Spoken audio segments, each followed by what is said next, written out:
I'm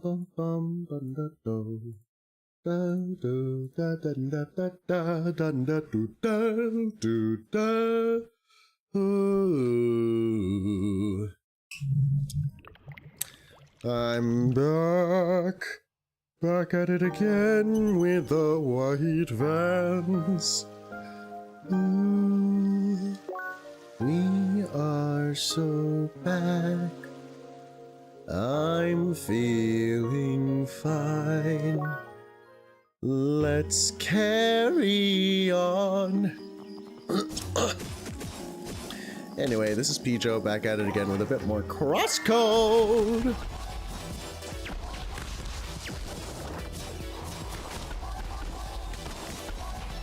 That did a lot of damage. Yeah, so this stream's probably gonna be kind of on the brief side, if only because you're actually such a jerk.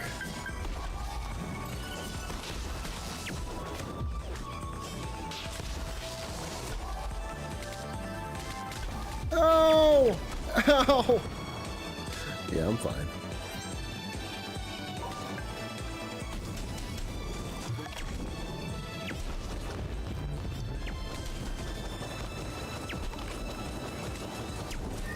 Ah!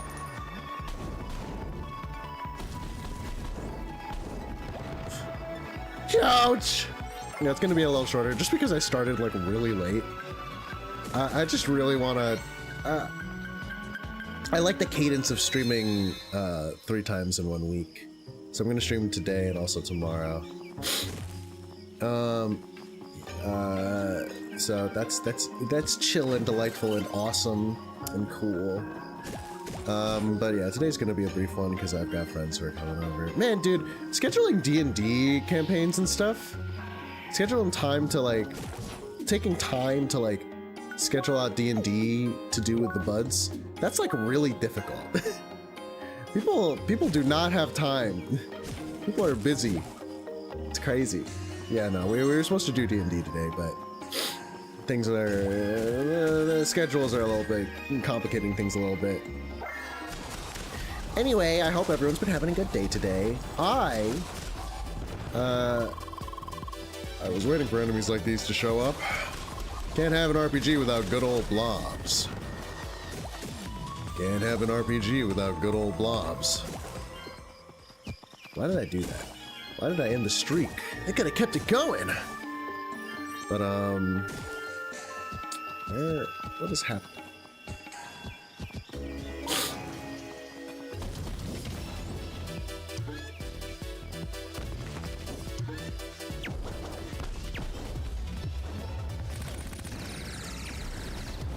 That was cool. That was awesome.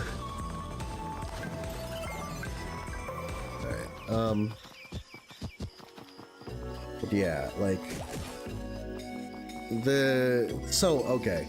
The thing that I was spending my morning doing, aside from just like my usual life stuff of like, you know, bathing and making sure that I don't starve to death and whatnot, and you know, just trying to exist and be a human like a human being. What? Sorry, I'm getting hella sidetracked. I was looking up the results of an exhibition match. So I follow competitive fighting games. For a long time in my life, I was particularly big on following competitive Smash, most notably Melee. I was really big on following competitive Melee. Did not really care too much about competitive like Brawl, Ultimate, or Smash 4, but I had like a passing knowledge of that stuff, if anything. Anyway, so, but like, you know, I followed competitive Melee pretty closely for a pretty long time.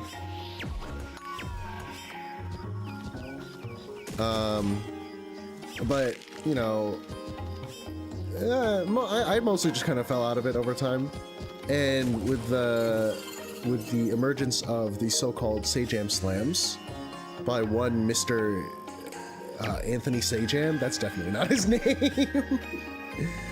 I've become someone who like pretty closely follows some fighting games, certain fighting games. Most notably, like, I try to keep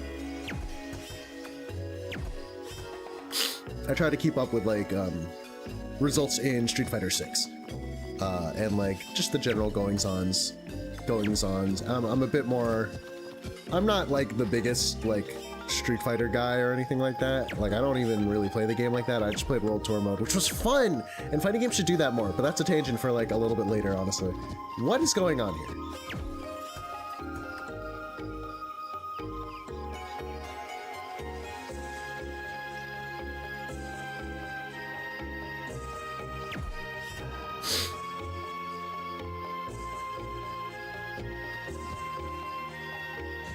I might be stupid. I may be slightly stupid. Okay, that's neat. But like, why am I here?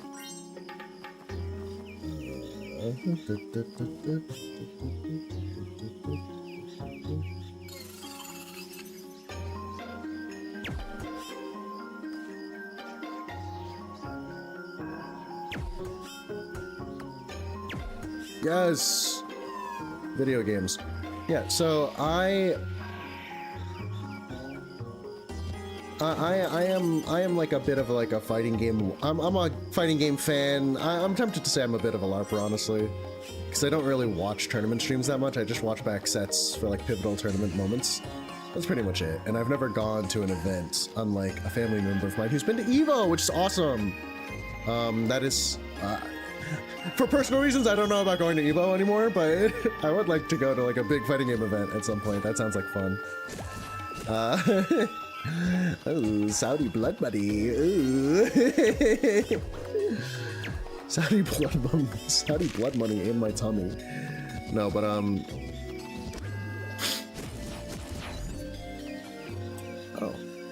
interesting. Peridot approach. Peridot approach.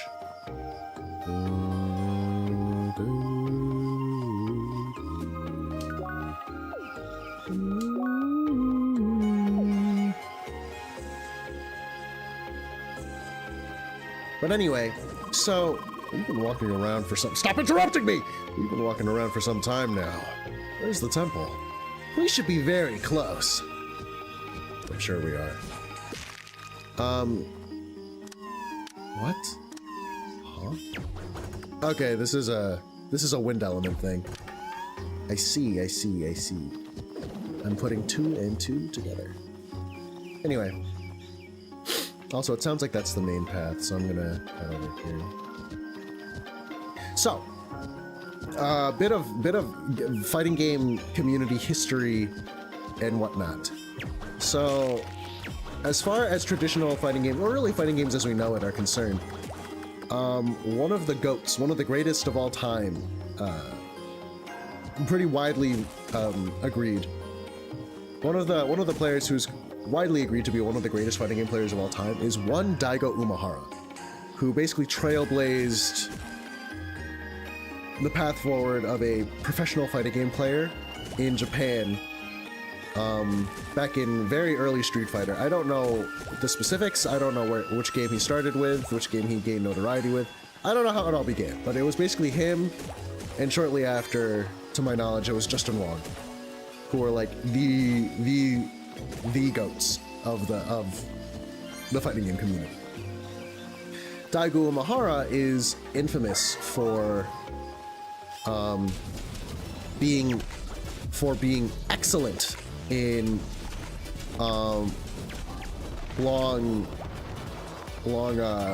long sets. That is to say, formats where you have to do like many rounds, where the victor is decided by like many games, like say like first to 9 or something like that.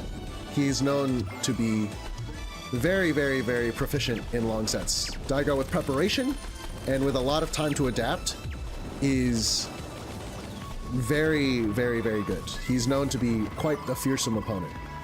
I see you're up for a challenge today. Like, it's plainly speaking just on a different level from him in like normal tournament combat. Green blobs hidden between the grass and plants. They blend in pretty well. Not unlike a certain somebody I know.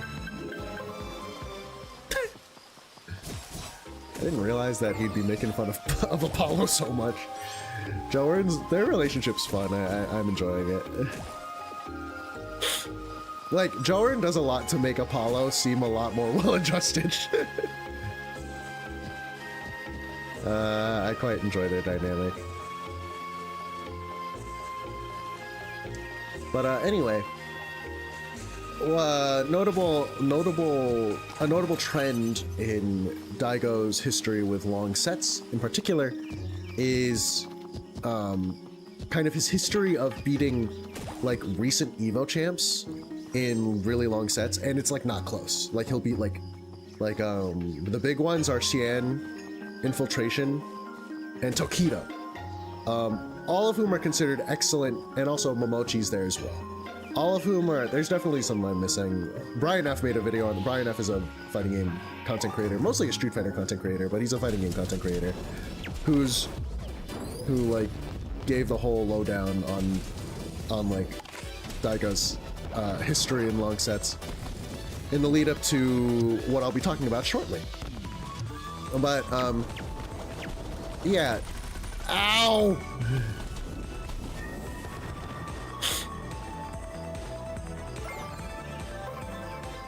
So, in all of these examples, these are all players who, at the time and even now, are considered pretty excellent. I don't know. I have no idea about Infiltration. Some shit happened with him. Do not worry about it. But regarding like pretty much all the others, they're all, by their own right, considered excellent players, even by today's metrics. And at the time, they were considered like top of the class, basically. Because they had each very recently won Evo, which is considered at least at the time like the pinnacle of fighting game achievement. Evo is like the big one. That is the tournament. It's now changing a bit now that it's under Saudi ownership and it's kind of getting diluted into having like multiple Evos a year, whatever. It's a whole big thing. But at the time, it's a big deal to like win Evo. It basically is like a one-stop ticket to being considered probably the best player in the world in the given title that you're playing.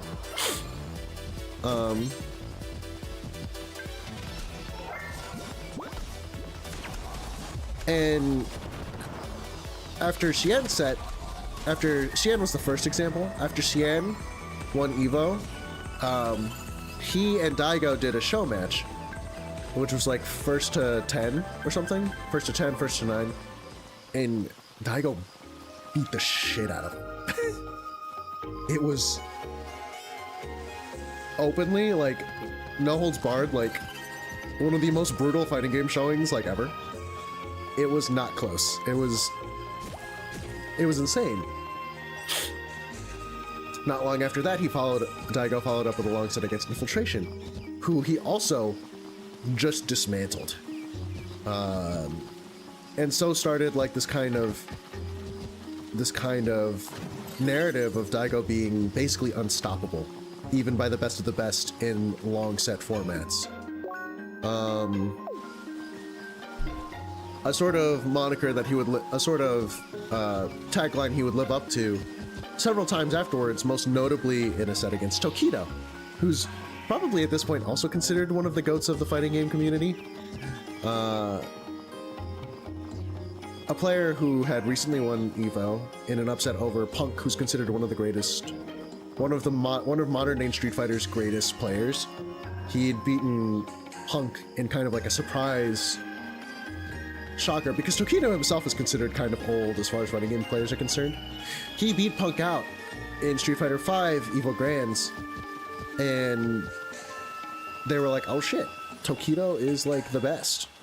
He's like unstoppable. What are you? The fuck are you? Anyway.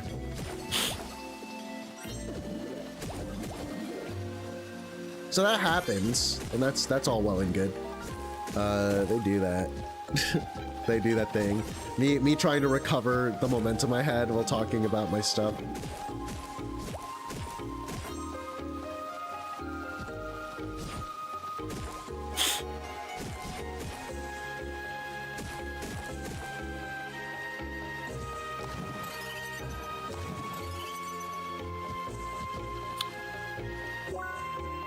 Oh my gosh. But yeah, Daigo clocks Tokido, and there's like big billing for this. Like, Daigo runs this event called Kemonomichi, which is like specifically for long set exhibition matches. And this is the first, his set against Tokido is the first time Daigo is playing in a Kemonomichi, in a Kemonomichi himself.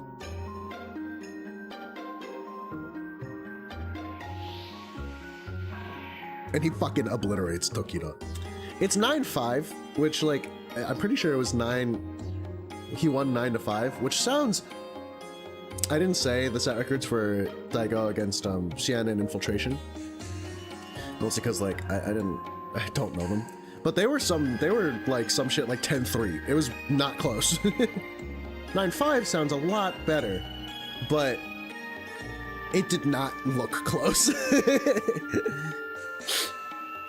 And it's worth noting that this set between Tokido and Daigo this was like well after Daigo's reputation as a long set monster had been established, and Tokido specifically prepared with that in mind, you know. The atrocious angler is preparing to attack, shooting and screaming at their victim. Thank you, Apollo.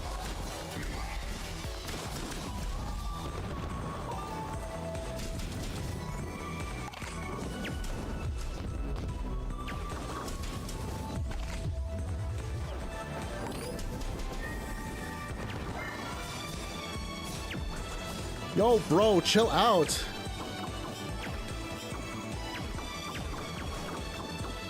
Yo, bro, come on.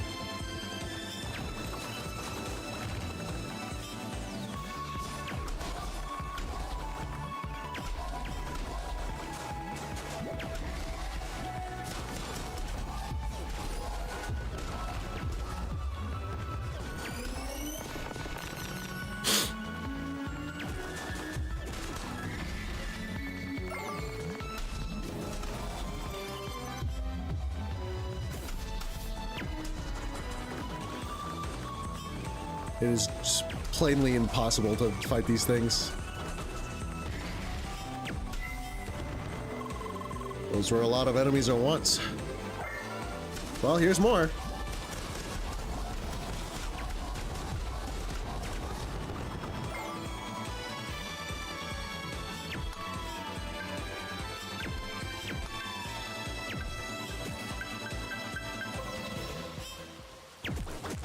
Right. So, even with like lots and lots of preparation, Tokido still ultimately lost to Daigo in the long set.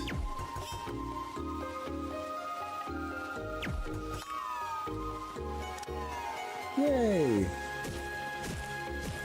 And so, Daigo's reputation as an amazing long set player remained untarnished. It remained intact. And since then, he hasn't really done any other long sets. He's kind of like shortly after that Street Fighter 6 released. And it's worth noting that in Street Fighters 4 and 5, Daigo, even in his older age, had periods of like real dominance in both of those games. So it wasn't extremely unbelievable that he would be a monster in the long set in those games. But in Street Fighter 6, you know, Daigo's like 45 now. And Street Fighter 6 notably is very much largely being dominated by the new generation. Like Kakeru, who's Sahara, who's the most recent Capcom Cup champion for Street Fighter 6, is like relatively young. Kakeru is also relatively new blood, who was the Capcom Cup champion before Sahara. Rip the goat, rip the JP goat, for real. He's not dead. He's just like, he had to retire early because of some kind of neurological disease, it sounds like, which really sucks. Here's hoping that he's able to handle that. He can handle it. Here's hoping that they are able to treat that, because that it's tragic, genuinely. Mena and Punk are also both relatively new blood. Mena RD, who's like as of Street Fighter V, he's kind of like debatably one of the greatest Street Fighter players in the world, if not the greatest Street Fighter player in the world, hailing from putting the Dominican Republic on the map single-handedly. He's great. He's amazing at the game. There's no questioning it. Anyone who does question it is stupid, like just an idiot. They're not living in the same world that we are. But anyway.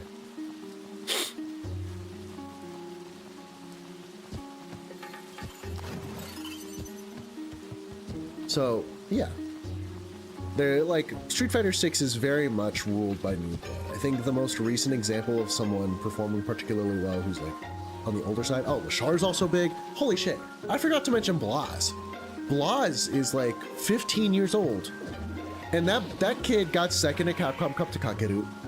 And he got like top 3 or something at the most recent Capcom Cup with Sahara, that Sahara one. And he's just routinely getting second at like the biggest tournaments. It's like really a matter of time. Blaz is like routinely the final boss in bracket for everyone who wins a major, for everyone who wins a big major tournament. He's comparable to like J-Mook at some point in like Melee, where he was like routinely getting second place at every single super major, no matter who won. He's that kind of player, for better or for worse. I'm sure he'd rather win, but you know, always being like final boss material is certainly not bad, is what I'll say.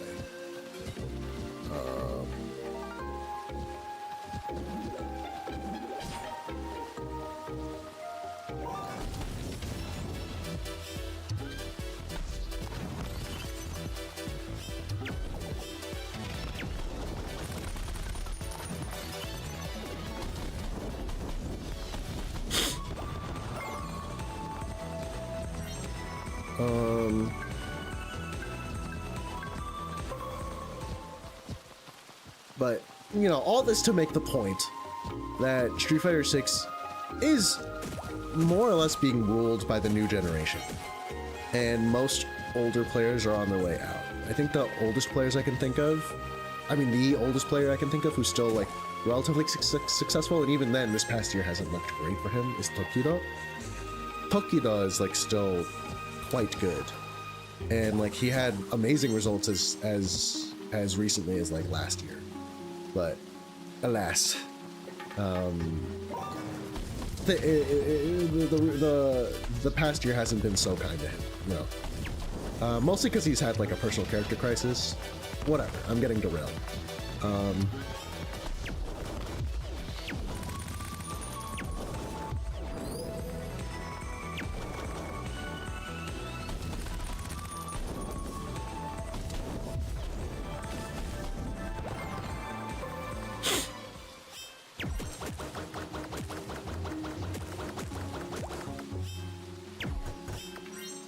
Right, so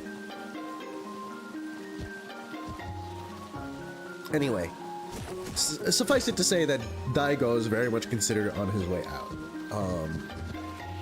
as of now, in terms of his Street Fighter 6 in terms of his Street Fighter career. He's kind of considered more of like a mascot and an ambassador than like a serious tournament threat, like a real competition. He's kind of like in the same boat that say Jonas Neubauer was for classic Tetris, when Hyper Tappers really started to lock in and become the dominant threat within the classic Tetris community.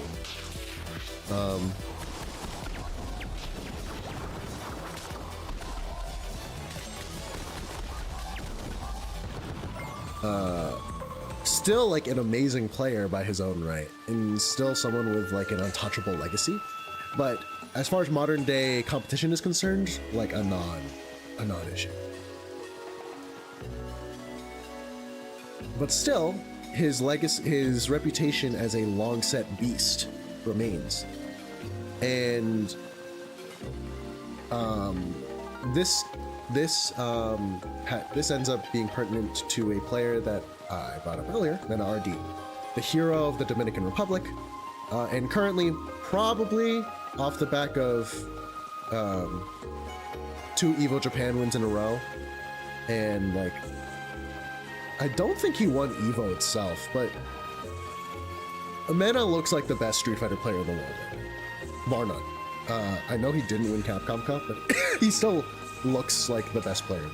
There's a pretty strong case to be made for him being the strongest Street Fighter player in the world. Off the back of, I believe, last year's Evo Japan victory, he goes and makes a highly public declaration that he would like to formally challenge one Daigo Umehara to a long set. It's a very like the way he phrases it, it's very emotional, it's very prosy and flowery. But you know, as far as Mena is concerned, you can tell that he actually really cares about proving himself to genuinely be worthy of some kind of legacy within fighting games. He arguably already very much has an untouchable legacy, but you know, whatever. The point being that Mena would like to lay claim to a throne that Mena wanted to lay claim to a throne that no other had up until this point, and that was to be an Evo champion, to be a great fighting game player who would come out victorious over the long set beast Daigo Umehara. Someone who he rightfully considers like something of an untouchable guy. I would argue rightfully considers like an untouchable specter within the FGC, you know?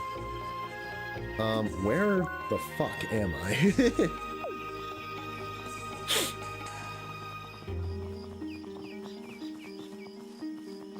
Oh, I got it. So he issues a formal challenge, to which Daigo just kind of like yeah, sure, I mean, like, I'm fine, whatever. he kind of gives like a pretty blasé response at first, from what I remember.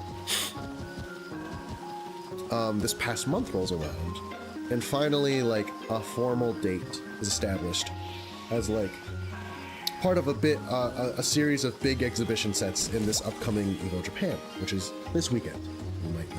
Which is this weekend, for those not in the know. That is to say, whoopsie daisy, the exhibition already happened, yay! And in the lead up to it, pretty much everyone, even when Daigo first issued his challenge, people were just like, why are you challenging this old man? He's not even good at this game. This is meaningless. Like, what are you doing? You're just trying to you're just going to be destroying his legacy at this point. Yada yada yada. You know, you have people of all streaks, from like the randos to like actual like FGC talking heads, talking all the smack about like, just leave the old man alone.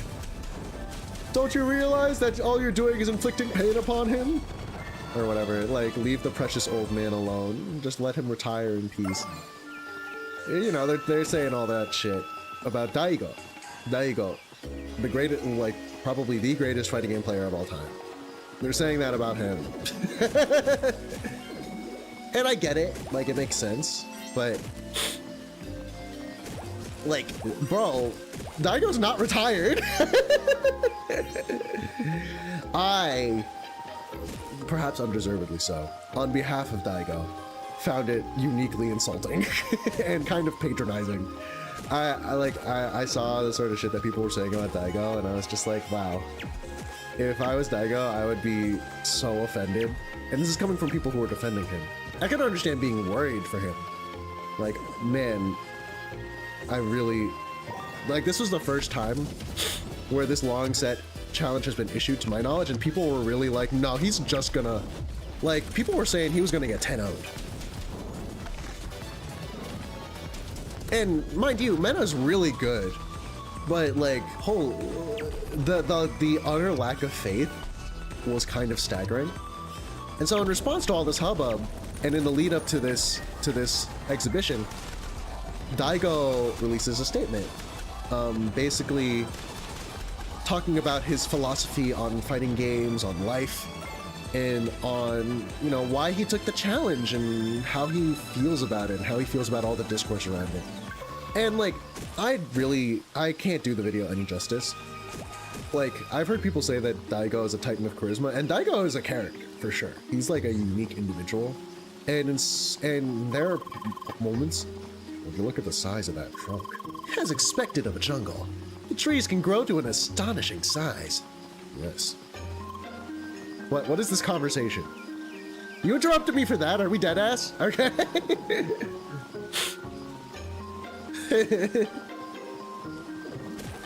But anyway, like, I can't do it any justice. I've never necessarily bought into Daigo as like a deeply charismatic individual. I've always thought that he was like just a cool character in fighting game history, and someone who I personally respect a lot. But I've never like saw him as like someone who's like, oh, a magnet, like a real magnet of a real personality who just draws your gaze, draws your attention. Like, no, he's not really that. I never saw him that way, at least. But if there's anything that could convince you that he is genuinely, not to say he isn't genuinely a cool guy, but it's not something he presents at face value. But if there's anything that can convince you that he is just an awesome person, it is the promo video where he gives his thoughts on them. The quotes out of that video are so fucking, some of that shit is such heat. It's fucking crazy. It's such a good promo video, genuinely. Like, he says some super metal shit while in the most nonchalant way possible. Because it's Daigo. He's like he's not old, but he's 45. And like, generally Daigo is kind of like a pretty low-key and almost kind of sleepy person. And he still has that affect in this video. But the way but the things he's saying are just so like, oh, shit. And it's not like burns, it's just him being like, if I were to run away, like there's one, I'm not saying this perfectly, but there's one thing he says where it's like, if I were to turn tail and run from this thing that I've devoted my entire life to, how can I call myself human? And it's like, what the fuck? I'm sorry. His writing is this fire? It was like, bro. I always, me myself, I do respect myself a thinking man, a philosopher, a proper philosopher, you know.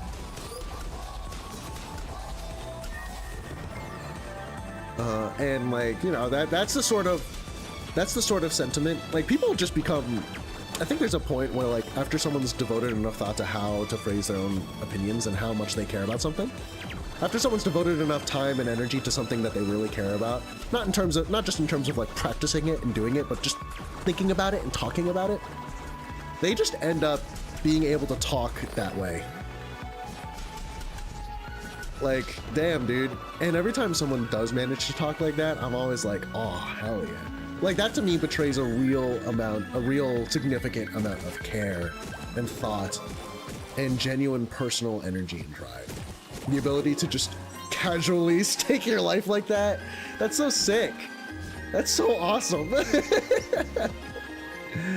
To like kind of just say, this is my existence, this is who I am, without it feeling kind of like weird or unnatural or overwrought. Like, yeah, dude, I believe it, bro. It was so sick. So suffice it to say, like, people didn't necessarily think Daigo was going to win, but people wanted him to win going into this long set against Mena, which happened by my time, like, very early today. But in Japan time, it happened like last week. Spoilers, Mena won. The record, however, was 6-10. 10-6. Daigo put up a really good fight. In fact, he was in the lead like several times. Like he was in the lead at the start of the set, and he tied things, and he fell behind, but then he tied things up again, and then he ultimately lost. Like he kind of it petered out at the end. Yeah, so like I woke up and the first thing I looked up is the results of the set. And I was just like, ah. I'm glad it was a good fight though. It sounds like people, broadly speaking, were very satisfied with the way it all turned out. Like no one's particularly upset, except for the people who just think that Blanca is bullshit. Blanca being the character that Mena plays. Because apparently Mena just got a lot of mileage out of Blanca level 2, which, in fairness, is one of the best level 2s in the game. There's an argument to be had about whether or not it's better than, say, Rashid level 2, but it is an amazing level 2. Or like JP level 2? I don't know. I think it's probably better than JP level 2, no?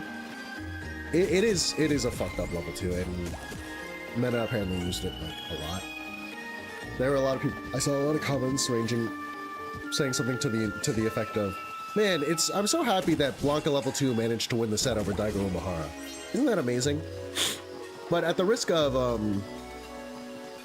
but you know, I'd rather not kind of like indulge in those kinds of jokes too much. At the risk of delegitimizing Mena's skill, because like Mena is probably decent, worth.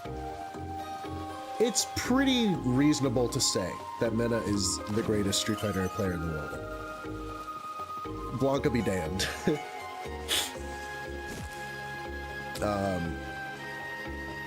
You know, say what you will. That's a pretty reasonable conclusion to come to, even without this set. But anyway. That's what I spent my morning doing. It was cool. Like, it was nice to really actually see Daigo actually, like, put in work. And, like, return to a bit of his, like, unsleepy, really competitively invested self, you know?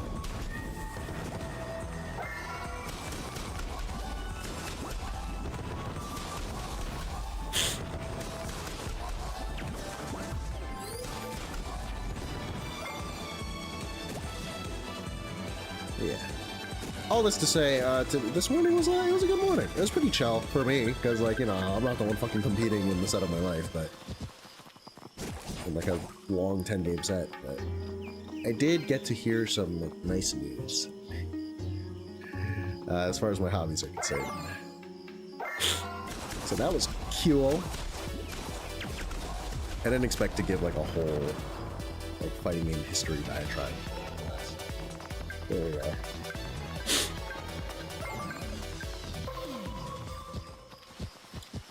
I guess I have to get to the other side from over here-ish.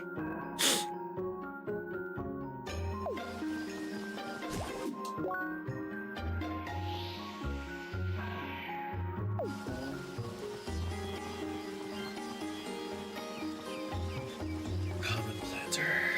Or not. Okay.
Sorry, I'm locked the fuck in right now.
Okay. That did not feel correct, but whatever. I'm not complaining. Jeez. Yeah, I was yapping for like 30 minutes straight, and my voice is like, still like, actually, not really. I just need water, honestly. Like, I don't know. I almost feel like I was accessing kind of like a weird register in my voice.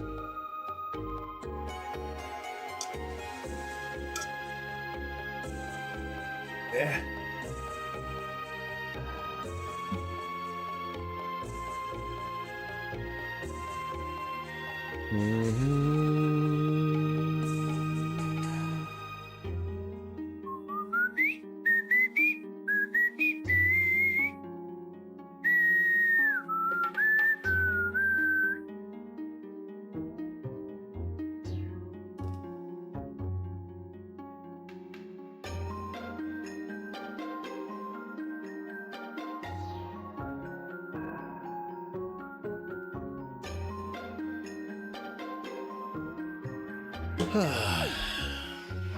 Oh, there's another thing I wanted to yap about.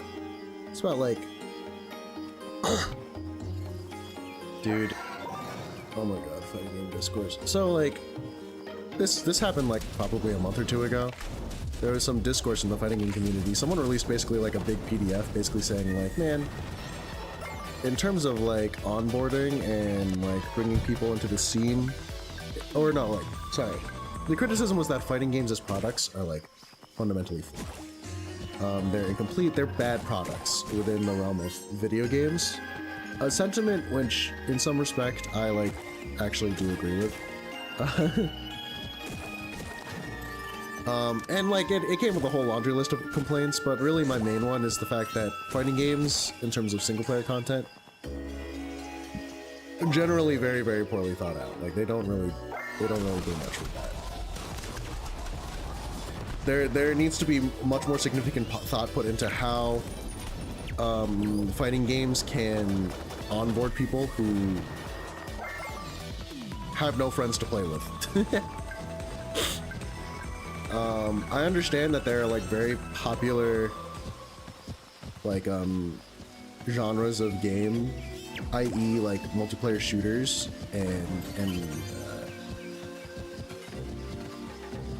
i.e. multiplayer shooters, and also like MOBAs in RTS games, which like pretty much primarily function like solely as multiplayer titles, and they still manage to be very, very popular.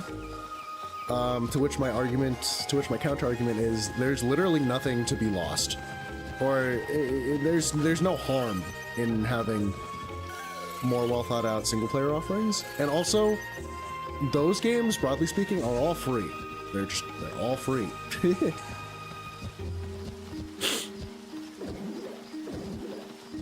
And there's a sort of unique stank which fighting games have, perhaps undeservedly so, that they make no sense and are fucking nonsense gobbledygook garbage to like work with, at least from like a mechanical perspective.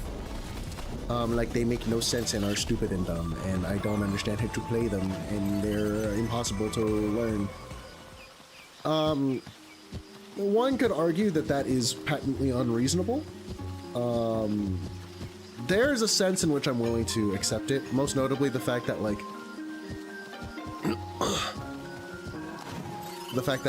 fundamentally controlling and moving your character kind of doesn't make a lot of sense.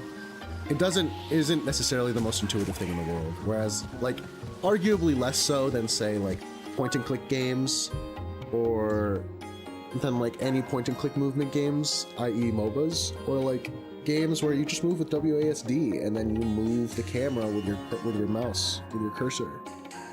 Like, there are some fundamental, like, beginner control things that fighting games will demand out of players, and yes, I am talking about special inputs.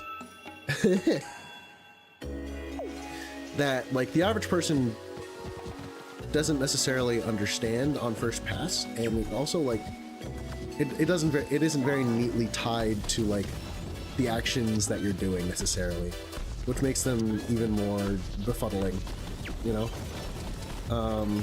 More befuddling than you would necessarily want. I might be giving too much credence to, like, scrubs and casuals, but I do think that is something worth, like, wrestling with. Just the idea that these things do not kinesthetically tie cleanly with one another. Like like a Hadoken and a quarter circle forward, you know? I'm used to it, personally. A lot of fighting game players are used to it now, such that, like, they have the internalized kind of logic of, oh, quarter circle forward is probably going to be a fireball, you know? Like, that is not an unusual assumption for an experienced fighting game player to make. The point of single-player content in a fighting game context is to endow people who have no fucking clue how fighting games work with that level of intuition. That is the point. That's the point of a good tutorial. That's the point of single-player content. It's to let people know. It's to kind of open the door into cultivating that level of intuition, that level of knowledge, in, like, a sterilized environment that is very rigorously controlled. So many lilies. I'm impressed they can hold their weight. I'm impressed they can hold their weight. As am I, Joe, as am I. And for my money, most fighting games are disinterested in doing that sort of thing, as far as their design is concerned. Most notably because they just don't have campaigns. Something which I am willing to kind of, like, at least understand. It's like, yeah, that's hard to do for a traditional fighting game, because it's, like, kind of unprecedented.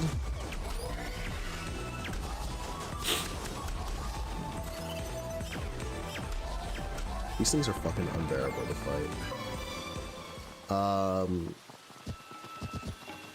I'm less willing to give good grace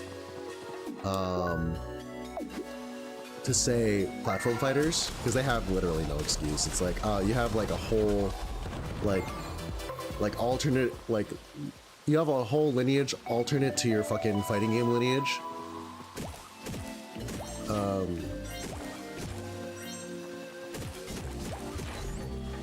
Rooted in platformers. Like, platformers are like generally single player. You have a very long lineage of games to draw from for, like, designing single player content for a platform fighter, and you just won't do it. I think I said this in a stream once, but I'd be very willing to play. I would have been much happier, I think, with Rivals of Aether 2 on release if instead of what did it have, like 10 characters, it had 8 or even 7 characters, but, like, much more holistic single-player offerings. I would have been much more satisfied with the game on release, and I probably would have played it a lot more.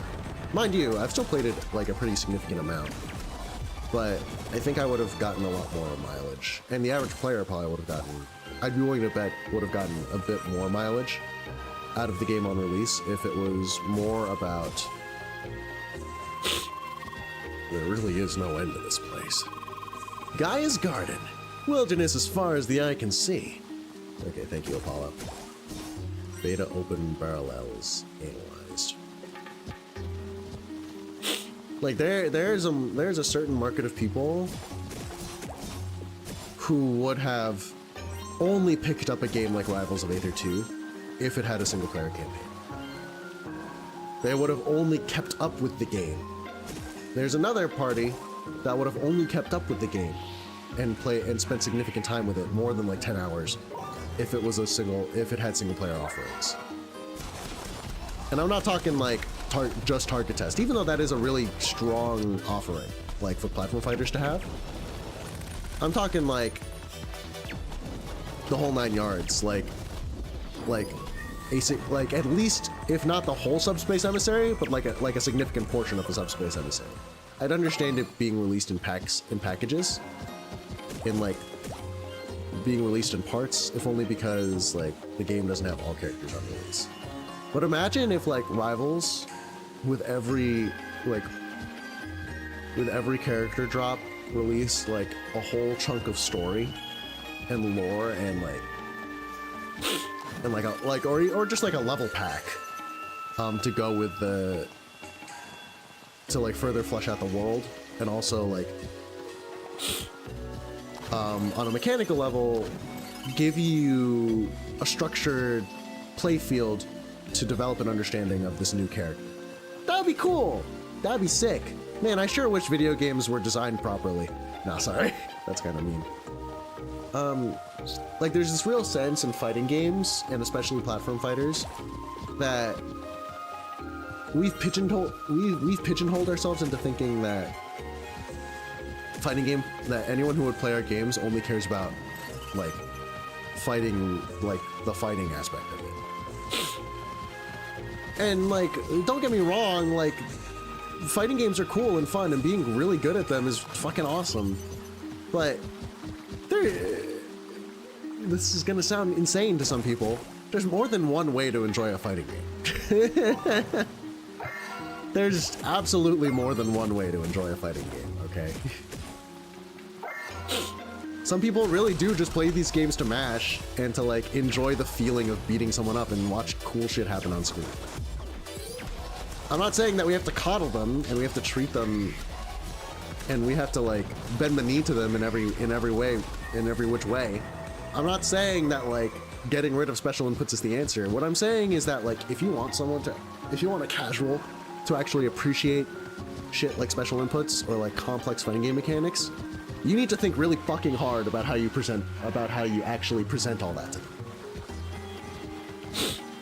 About how you make them comfortable with those aspects of your game. Because like as meaningful an addition as they are, they're also just going to introduce more friction. Unavoidably, you know. How do you work around that? Have you worked around that? Have you even thought about how to work around that? If you haven't, then no. No. Casual players do not owe you any attention. They really don't. They really, really, really don't. Anyway, that's another rant over. I feel kind of passionately about this. Sorry to be kind of annoying. Let's see here. There's like a lot of places to go. Oh, shit.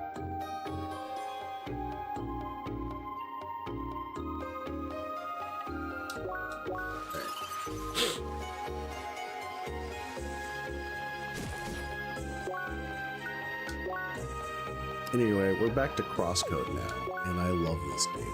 This game's great. It makes me very happy. I love it a lot. It makes me a lot happier thinking about single-player design and platform fighters. There was another thing that I wanted to talk about, and I already completely forgot about it. And yeah, that's kind of tragic. Oh yeah, this is like more like a small, joyful thing. And I guess it'll segue into like kind of like broader life talk. So recently at my workplace, you notice I work in a grocery store. I noticed that they're selling this brownie brittle that I used to eat a lot when I lived with a couple friends off campus. And Dude, the way that I saw the brownie brittle and I felt my heart grow 3 sizes. Oh, I can see it now. Yes, Basin Keep in all its glory is towering in front of us. Oh, awooga! Sorry. The way my heart grew 3 sizes like the Grinch did. The whole Grinch, the entire Grinch grew big and round. Sorry. Yeah, I was like really happy to see the brownie brittle. So I got 2 bags, and I'm almost certainly going to destroy it all in like a week, which is not healthy. Like, dude, this brownie brittle is like genuinely for me like an emotional kryptonite. I see it and I'm like, I have to get some. This place looks evil. This place looks perhaps evil, just a little bit. It's gone. Here we are. Yeah, dude. Plastic umbrellas and suits and ties and Metropolis. Yeah, it looks seedy and evil. This is just Cyberpunk 2077. Ooh, Cyberpunk. No joke. That's a big city. Basin Keep. Bustling city of the jungle. Oh, they're playing some fucking Persona 5 music. I say that as if this game released after Persona 5. I don't think it did.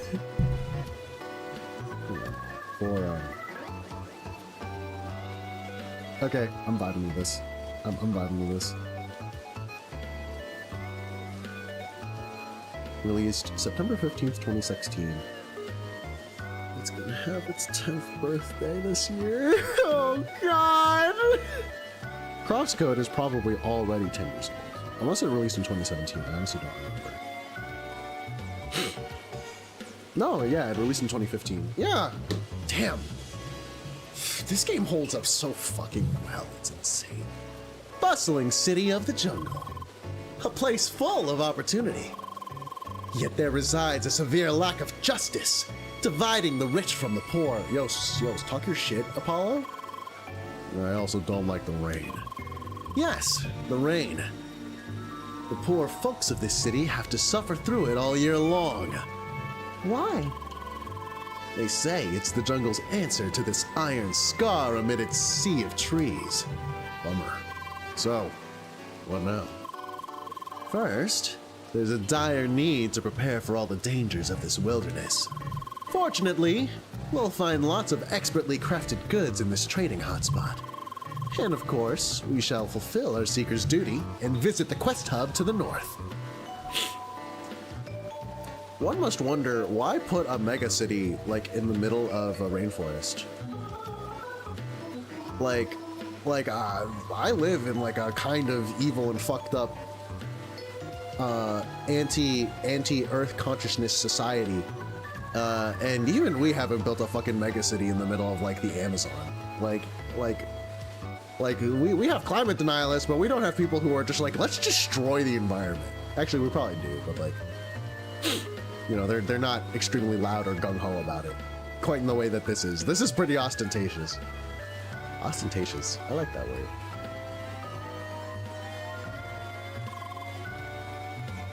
The boozy man. Good evening, tiny one. Hi. I am the boozy man. I'm doing business in this town, you see. And I just happened to be looking for some kind of souls to help me. Souls? Dark souls? See, I'm about to start a new attraction in this town. But alas, I am in grave trouble. What I am missing is Jack's flame. It's something you can only find outside in the jungle, a place that I am unable to visit. Why? Well, I got my reasons, and they are very legitimate. Yeah, sure, bub. So, do you have some free time to help big ol' me? Sure, boozy. Terrific! You can collect Jack's flame from those Jack on fire. They wander about in the infested jungle to the northeast. I require those flames. They're essential for decoration. Huh? Well then, let's work together to create the next big thing of Basin Keep. Bye. This is fucking guy looks like he's part of Organization 13. Look, they're about to kiss. They're about to fucking make out in public. PDA. No PDA, not on my watch.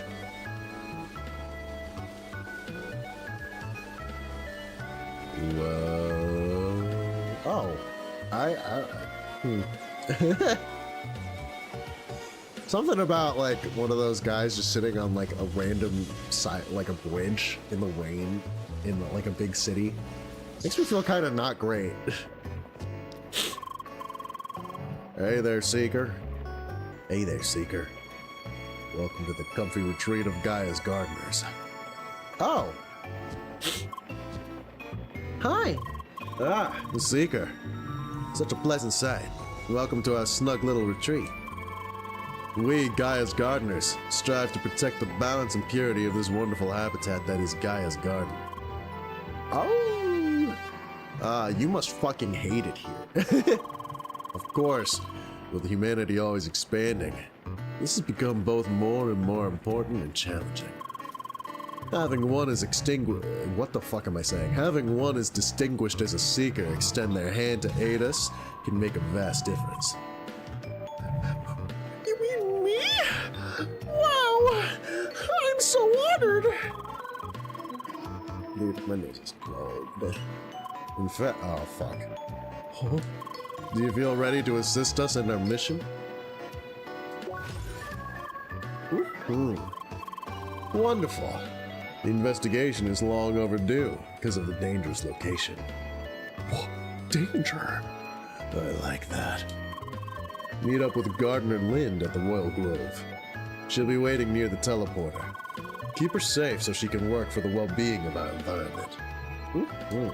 Bye.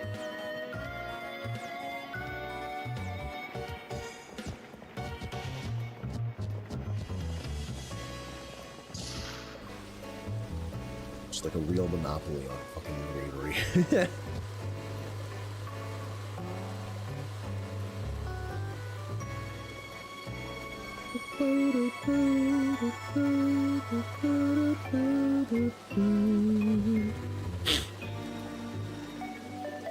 Why do they always gotta throw all the funk and jazz into the fucking city? Actually, no, that makes sense. But like, it's just like, man, I wish you had more funk and just like the,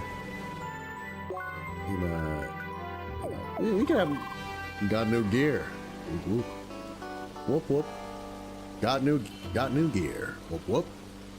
I don't know how to do that for like a nonchalant, deep voiced man.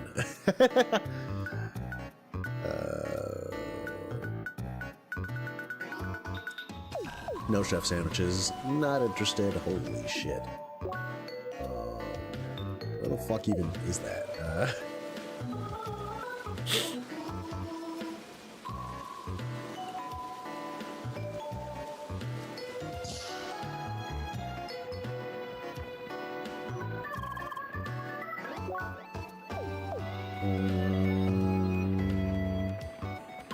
Hello, Seeker. Need some equipment on this rainy day? No, I hate you, actually. Which one to take? Are you going to be done anytime soon? You spent like 30 minutes here. Just take the stronger one. The stronger one looks worse. Amen to that, bro. What are you talking about? You know equipment doesn't change your appearance. Why does it look different in the shelf then? Because it's more fancy? Well, I know. Oh, never mind. If it doesn't change your appearance, then like, get the fuck over it. I'm sorry, dear customer, but Umbrella Inc. is currently experiencing a sort of outbreak. The fuck is that supposed to? What the fuck are you talking about? In order to avoid any residents from getting from having a bad time, we've closed off access to the 3rd floor. Ah, yes, Umbrella Corp. Ah, yes. If I had a nickel for every single time I ran into an organization that was really seedy and suspect and up to no good, and they had the word umbrella in their name, I'd have 2 nickels. Which isn't a lot, but it's weird that it's happened twice. What are you guys doing here? Your fucking fedoras. Yo, I hope we have like a mystery, like noir thing quest in this place.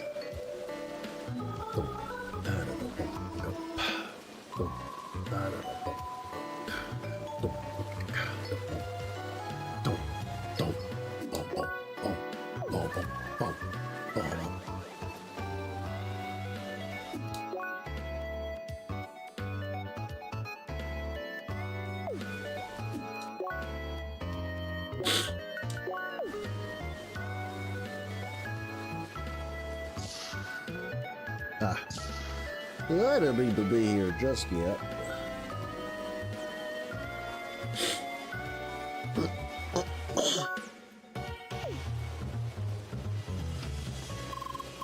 Greetings, Seeker. There's nothing to see here, so please stand back. Hey, wise guy. Trying to be smart with me, huh? You think you tell me to stand back, huh? I'm a fucking seeker, huh? Sorry.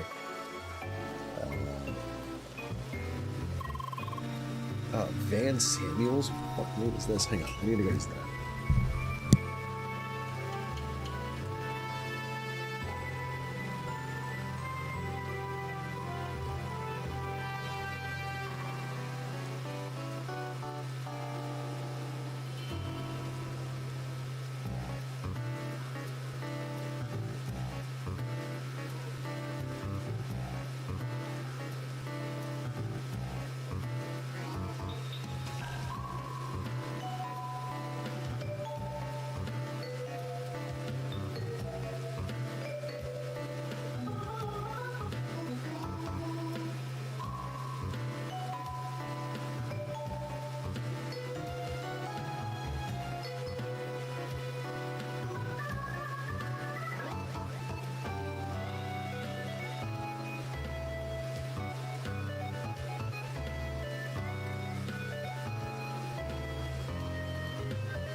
I'm my.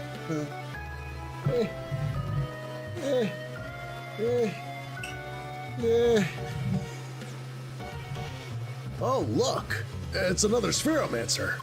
Hi. So you're level 42? That's a pretty common level for Gaia's Garden. Or so I was told, anyway. You see, when I reached Base and Keep, I was already level 99. Bro, what the fuck are you doing? Oh, How? I bashed hedgehogs. Lots of them. Huh? Back in Autumn's Rise. Huh? For a very, very long time. Why? Because I needed the XP. Best way to get them at high level. Killing lots of hedgehogs. 1 XP at a time. 1,000 hedgehogs per level for well over 50 levels. What the fuck is this guy's fucking problem? He's fucking crazy.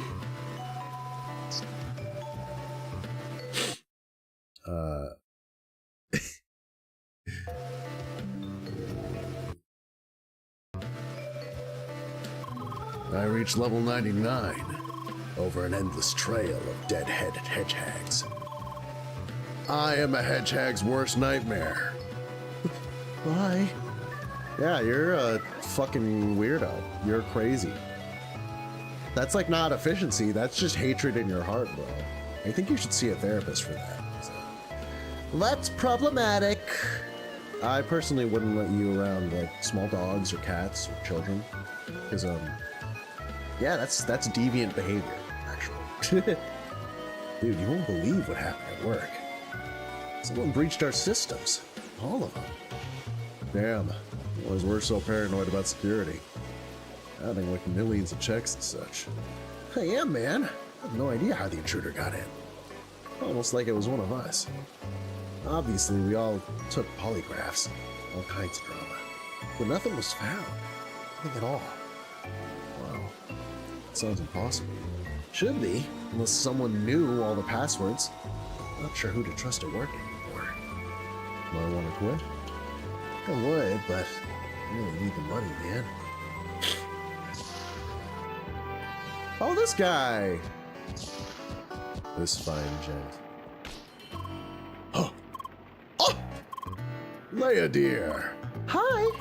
You've done it again, young lady. Maybe I should see a doctor about my ears. You're old, you're old, you're old, you're deaf, you're old, you're bald, you're old. You up for finding another piece of broken equipment? Great. I was just about to skim through these books. A player told me there's a hidden text here that leads to the next one. This time we're searching for a broken deck. That seems to be the default weapon of hexacasts. A deck of cards. Oh. Sorry.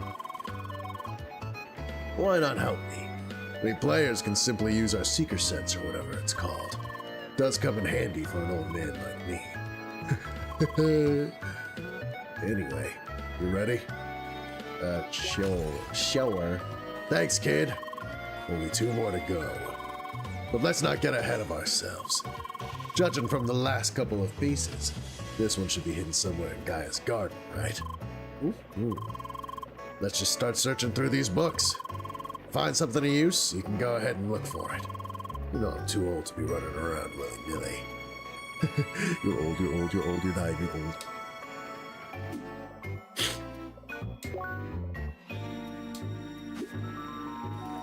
Archaeologists once found a stone tablet near the entrance to the Grand Cascajo. Wow, I completely fucked up like half of that. Dude, holy cow.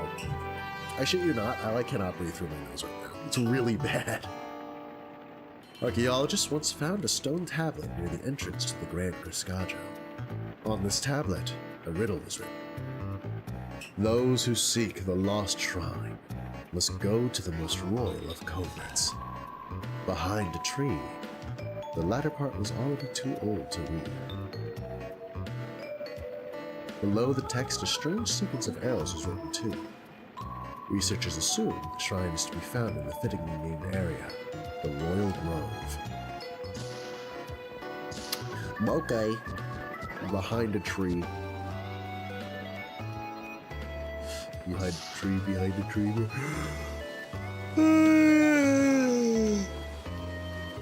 Hey dude, check out my balls. Dude, are you serious with the unfunny jokes? Hi? Please don't make any ball jokes ever again. Why not? They're funny. I know you're a relatively new player, so let me tell you this.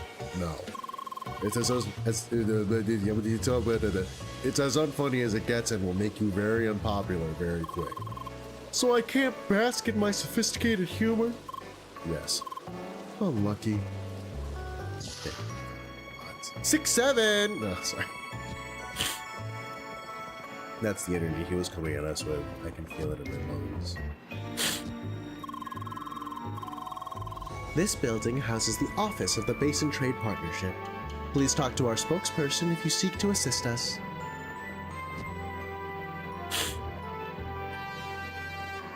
So, you're telling me that the entire production line... Sir, we have already worked with the authorities, but they lost the trail and currently do not have the personnel to intensify the investigations.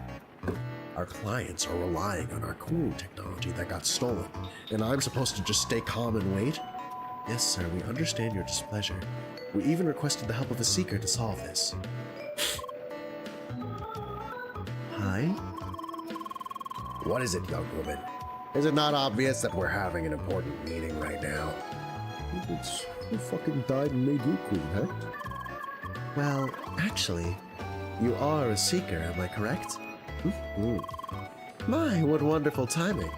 Sir, this young woman should have the perfect qualifications to solve your predicament. Oh, has she, though? I'm not entirely convinced by those New Age seeker folk. Stuck up his ass. 15 fucking meters. In any case, sir, she might be our best chance to get your machines back in time. So, Seeker, are you interested in helping us? Yay! Wonderful.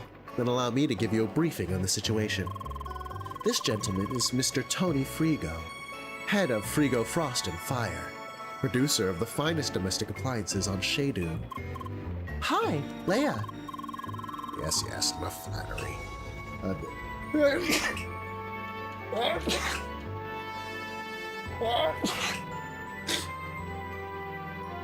I'm fine.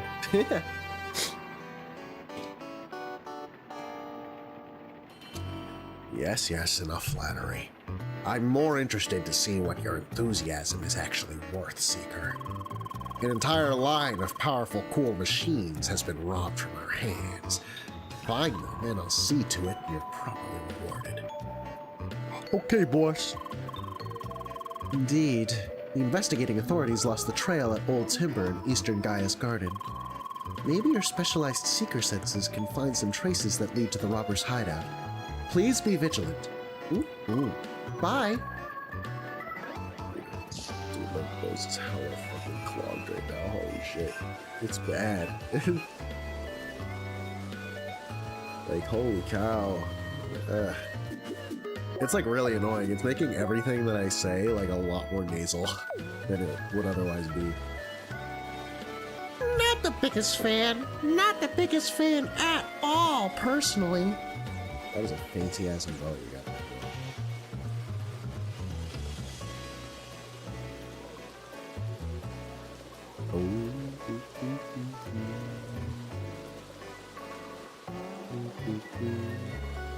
No littering. Tough fucking work, bro.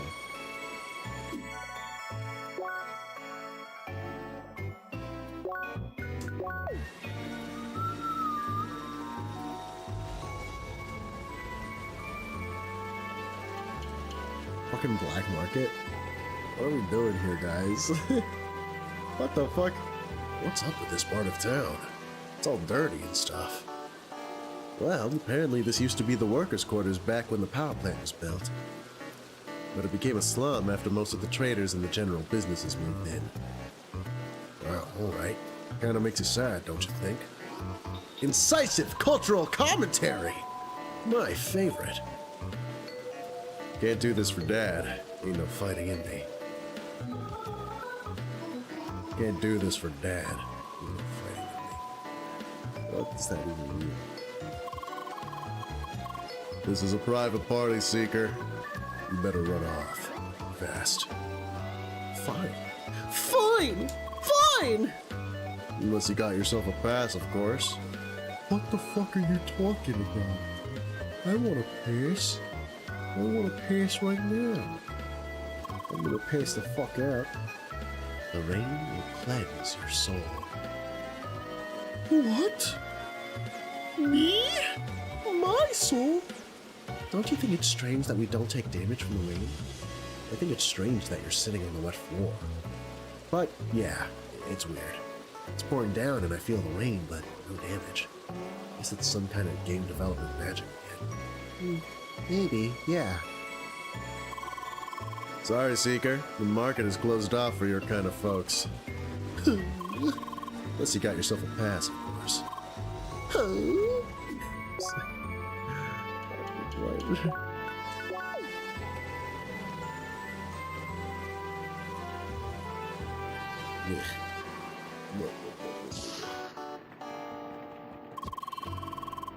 Sorry, lady. Ain't selling stuff to Seekers unless the boss tells me to.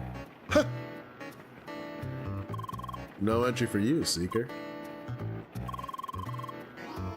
What is it, Seeker? I have business to take care of. Huh? Seeker? Seeker? What is it, Seeker? What is it, what are you... Yeesh. A real yeesh and a half.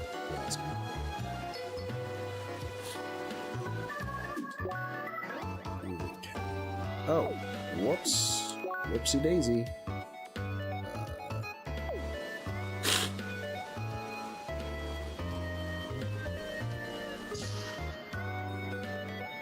Police! I've been looking for you guys. Okay, first, I'm gonna go grab my nose because I'm not gonna put the rest.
Be back. Hi. Yes, what is it? Seeker, I assume? You're not here to waste my time, are you? The fuck? Why the fuck's everyone in this fucking town an asshole? Good. Because that's already being eaten by this damn city. Don't need no smart-ass adventurers pitching in. And since we're already talking, are you here to help with one of those time-consuming problems plaguing base and keep? Yeah?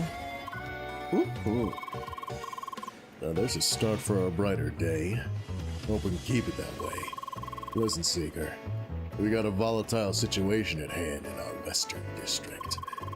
An organized mob of armed birds has stormed an office building from the air and taken hostages. What? Huh? The fuck are you saying? Yep, it's a mess. We still don't know their demands or exact numbers. I hate outsourcing matters of public security, but we got no choice here. And also, track-related messes are a Seeker's specialty, right? How? Look, there's no use debating this now. Better talk to our officer on site and see that you make yourself useful. It's the Clipson Tower, in the northern part of our western district. Now get moving! Bye.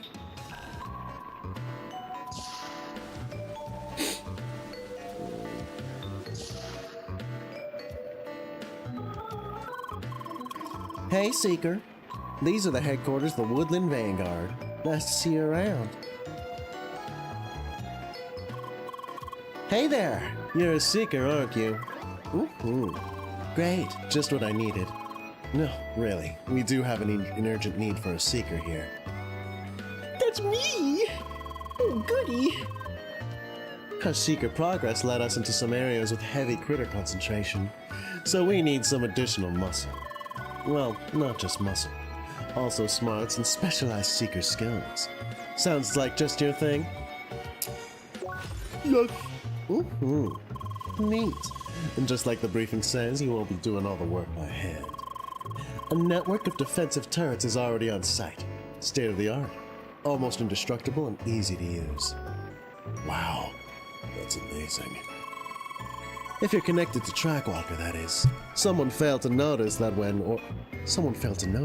ordering a truckload of those things.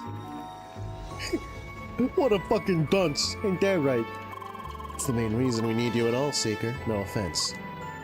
You have to put it that way. What the fuck? Anyway, enter the cave in the calm backyard of Gaia's garden. You'll get the details there. Bye.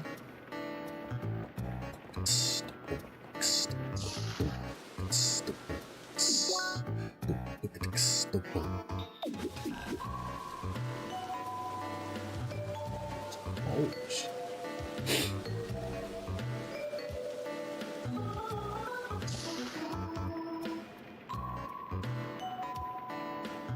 Man, there are not a lot of resting places in this hub. What? There's one right over to the left. But it's so small. That's some quality A first problem. That's some quality A first world problems you got there. Okay, whatever, wise guy.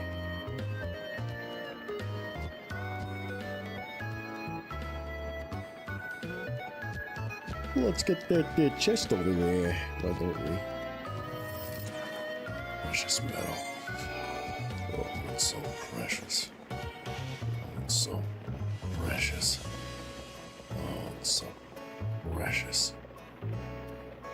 There's nothing on this table. The table surface is really shiny. Really? Is that why you have to sit on it? Yes, I have to inspect it really closely. I think I'm starting to get it. This is not about the table or what's on the table. What? You just like to sit on tables, don't you? What? No, I just like to examine things closely. Just admit it already. I must wonder why you keep on sitting on tables. It is quite intrusive. It is perhaps a touch rude. I may be so blunt. When you blame someone for thinking such. It's it is rather, it's pretty invasive. It's a lot. I don't necessarily. More serious business? I saw that. What the fuck is that?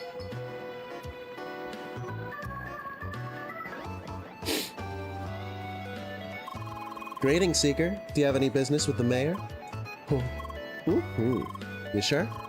Do you perhaps want to proceed along the track of the ancients? Then you don't need to see the mayor. Your next task as Seekers is to visit the temples in the north of Gaia's garden. All Seekers are free to enter those dungeons, no permission required. Wow! That's amazing! No required... No required cutscenes necessary? Wow, this is really on the forefront of streamlining game design. Who even plays games for story? Or cutscenes? Or watching things? Or whatever? I play games to play games. Okay?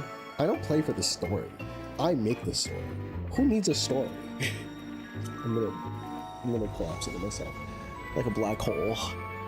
Maybe also tell your fellow Seekers that they don't have to show up here. They just keep doing it. Why would they even want to see the mayor anyway? It's not like he has any business with the track, right? Ugh.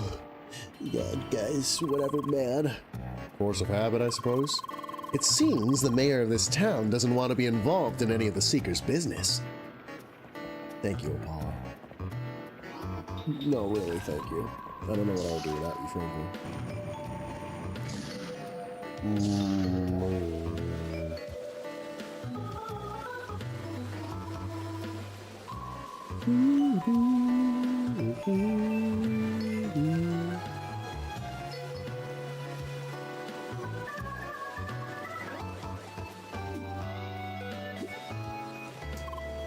Hi. Welcome, Seeker. The chief told me we would get some qualified support. Let's hope you're up for it. The situation here is highly volatile. Criminals of the violent Papa Gang... What the fuck? Papa Gang? Criminals of the violent Papa Gang have stormed the building and taken hostages. What? No way! We assume that they have demands of some sort, but we can't make any sense of their squawking. This is where you go in, Seeker. Go in there and try to negotiate with them to keep those hostages safe. Try to use your fancy secret eloquence to resolve it peacefully. Don't traumatize those civilians.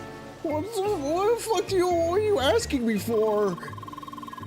But if all else fails, at least free the hostages before engaging in a wild shootout. Base and Keep is counting on you. Bye. I was relieved she was like, oh fuck, I'm gonna have to talk to enemies. I've literally never done that before in my entire fucking playthrough. I'm all alone here. Whoops. Hi. Why? Okay, well. Oh, cool, potted plant. My favorite.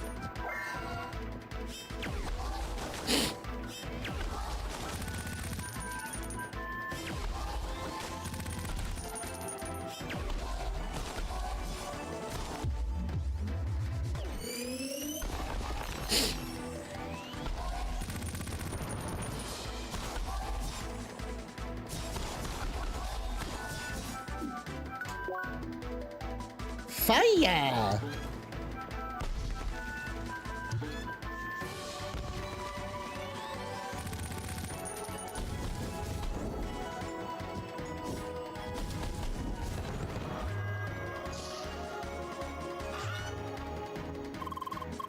Oh, please, Miss Seeker. Free me from this scoundrel so I can get home safely. You got it, boss. Stun the Papa Gangster with a charge attack to free the hostage. Be careful not to get too close or hurt the hostage.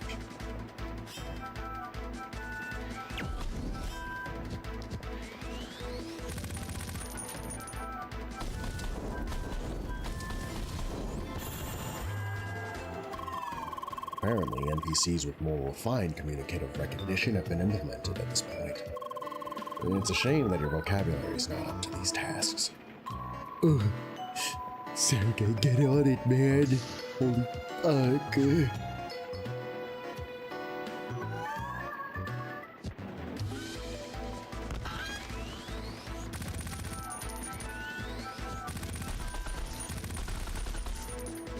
Just shoot me to death.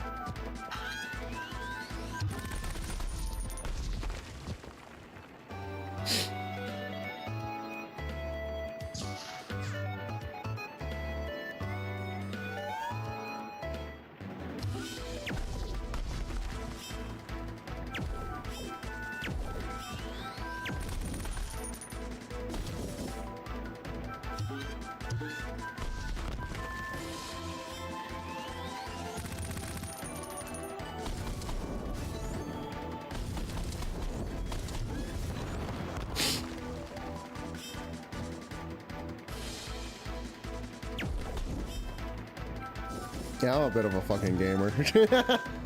Trick shot, I say, in the hostage situation.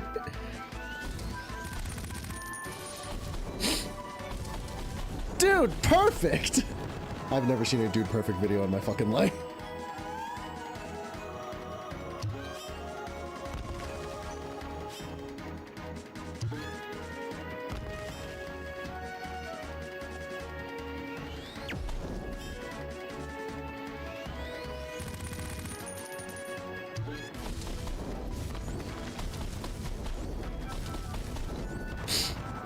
Okay.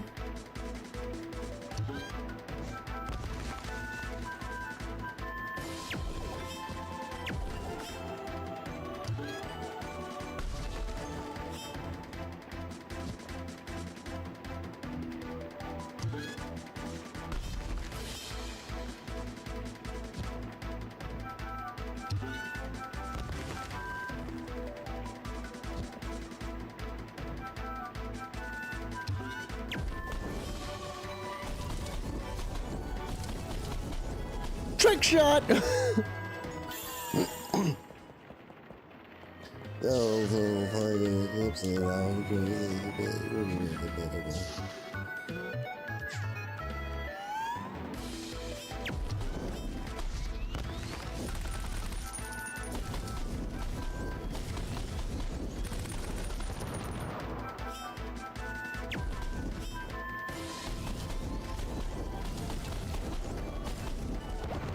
All right. These weird mafioso birds ain't got nothing on me. That's a lot of people.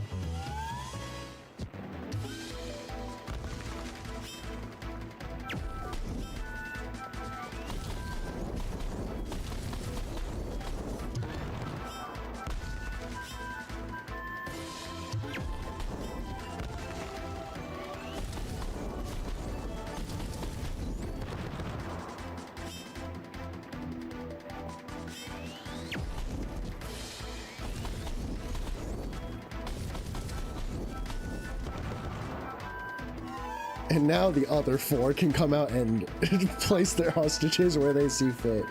Thank you, game. This is so awesome.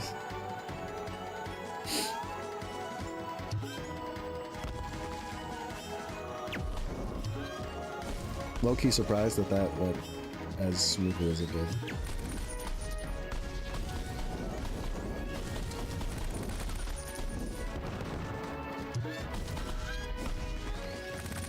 Oh, whoops. That's my bad.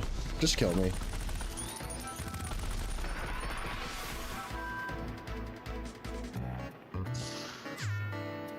Gotta do the first three. Fucking... Do your shit. Whatever, man.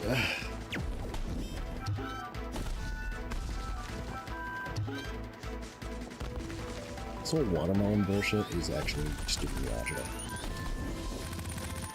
Oh my god.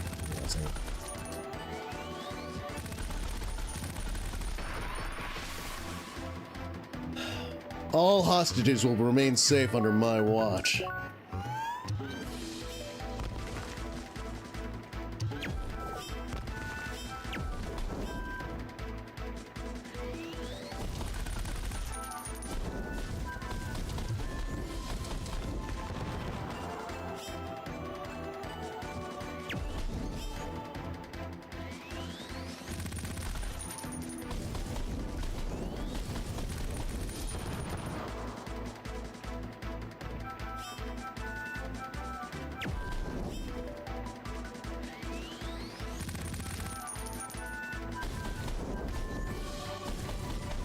All right. The power of patience and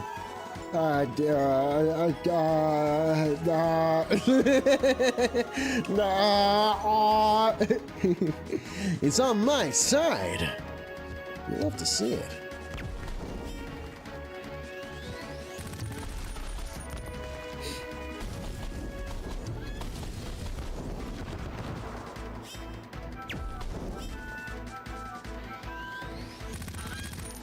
What are you talking about, man? Okay, I was about to get really fucking mad.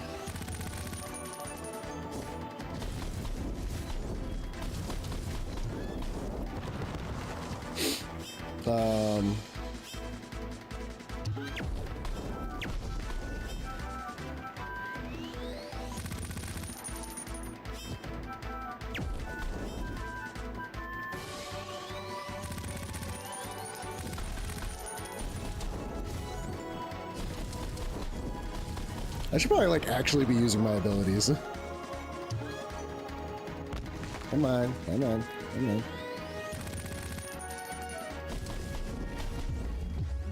Hit him! Yippee-ki-yay. Huh? What's your problem, eh? Oh, man. All right. Here we go!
Video games! That was a lot closer than me. Yeah, I was not being particularly like careful there.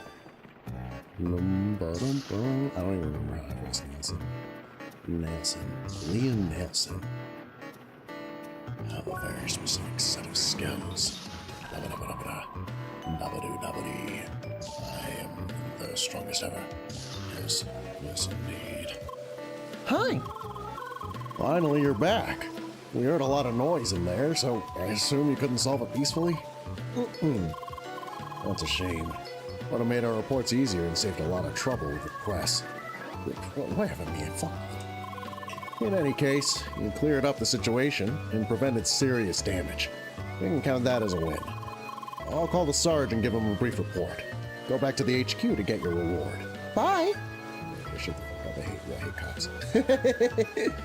I hate you guys. Always thinking about your bottom line. Now lives on the line, for crying out loud. I have any requests that are like within the town. Broken deck, search for a hideout. Enter the grubby cave. Talk to Lynn, Laurel Grove, Jack's Flames.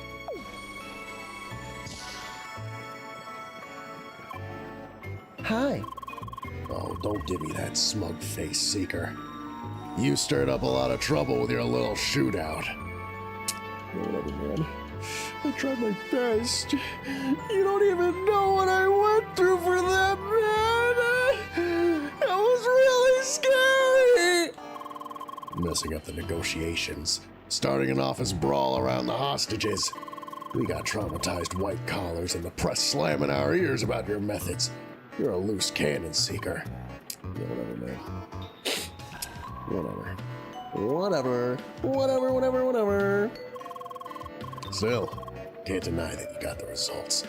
The problem's been resolved without major injuries. All right. I'll let your method slide this time. Take a reward and stay in touch. Bye. Yeah, bye. Fucking dick. Dickwad. Dick McGee. Okay. Alright. Let's go.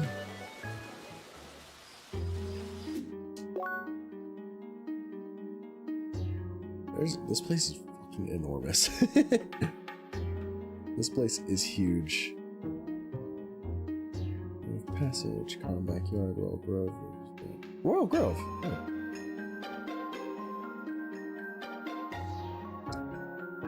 This is huge. This place is huge! Huge! Huge, let me tell you, huge! I want to upgrade my equipment.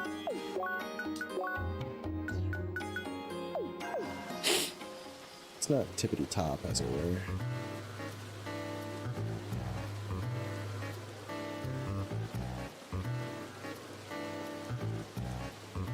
It's not the best of the best, at least. This is pretty expensive. This...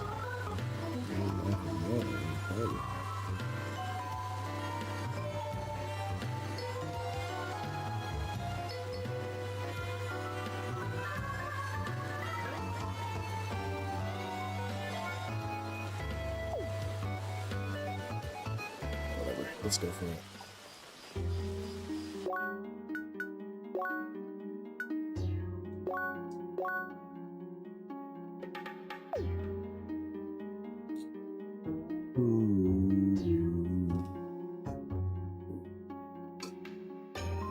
Ah, jeez. Yowzers! Yowzers, but gowzers!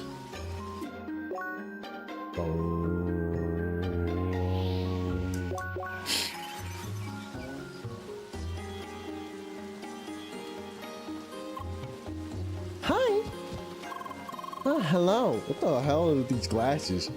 Are you the seeker that was sent to help me? Oh, I'm so excited. You seekers are so cool, and I've never worked with one. Leia. Oh, I'm sorry. I should concentrate on the work. Important work with the help of a cool seeker, yes, yes. I'll use my methods here to examine the water at different spots in this area. Oh.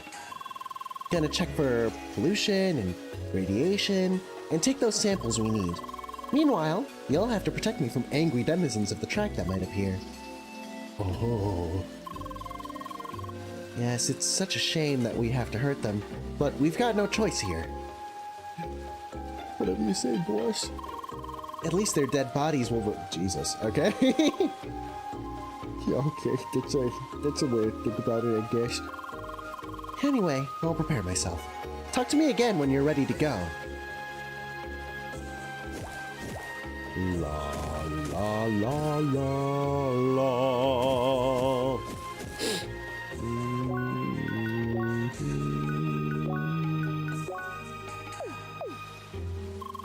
Hey there, Seeker. You ready to escort me around?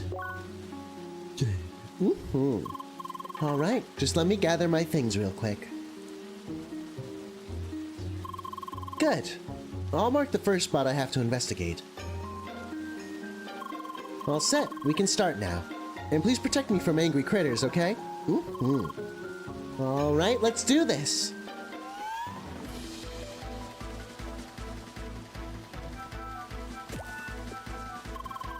Careful, I hear something.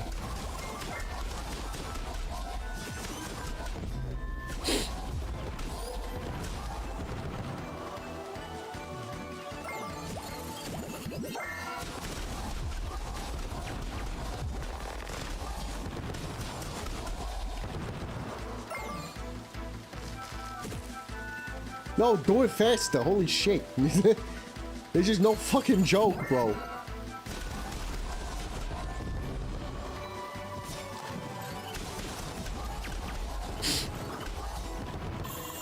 All finished. On to the next one. More critters approaching. Getting more data.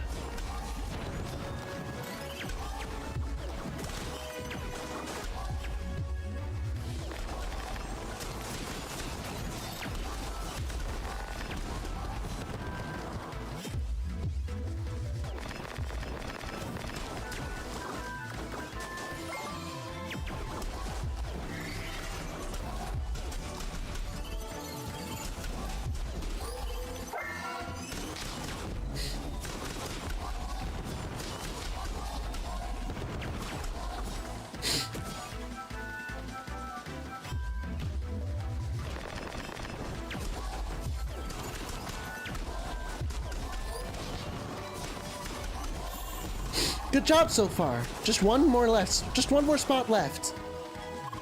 They just keep on coming. They must really be angry today.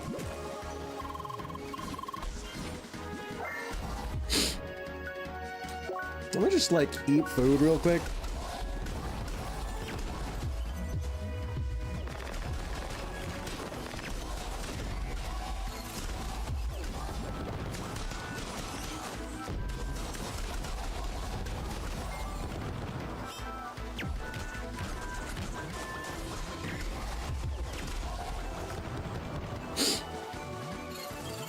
Holy yeesh!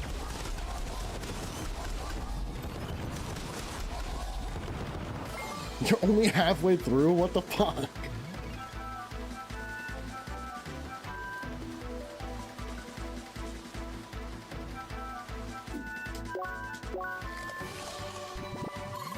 Hang in there. Whew, whew, Zooey mama! These things seem really angry.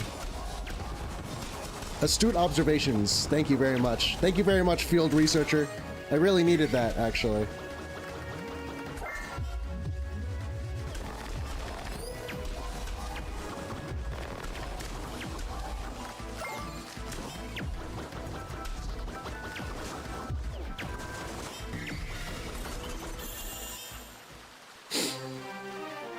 Yeah.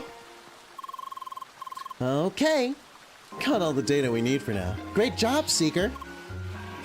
Yay! You're the freaking best, man! I would love to chat a bit more with you, but I gotta bring the samples back to the HQ before more angry critters appear. So, this means goodbye for now. Thanks again for everything, and good luck on your adventures. Bye! Yes. Yes, as God intended, yes. Oh my gosh, how the fuck do I get up there?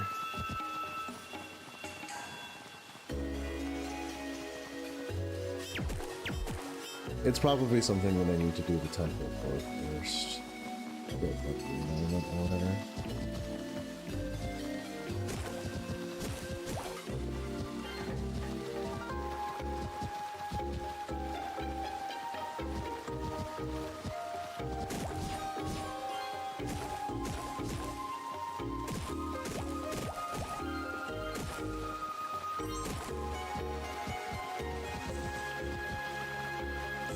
I don't even have like an inkling of how to get out there, honestly.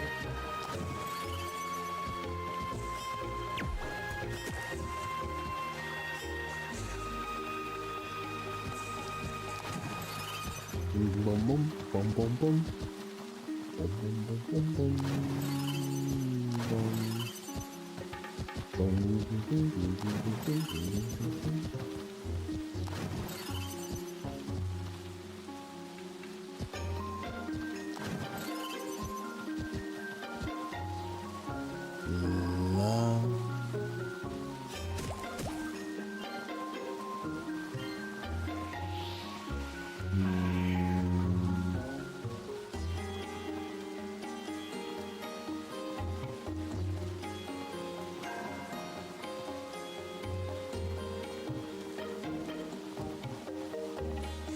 I'm willing to bet it has to do with the next element that I acquire. Or not. Or not. Maybe I just need to like look with my eyes. Oh no, yeah, but never mind. I was correct. I'm not gonna read that.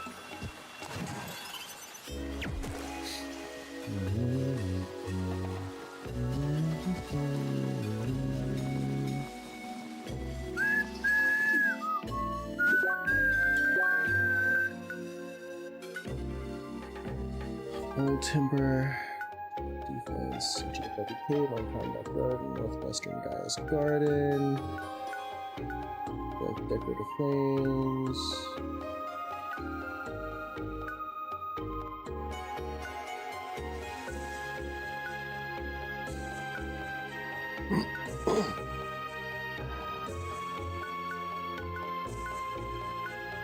Next time I have to turn requests, I'll do this.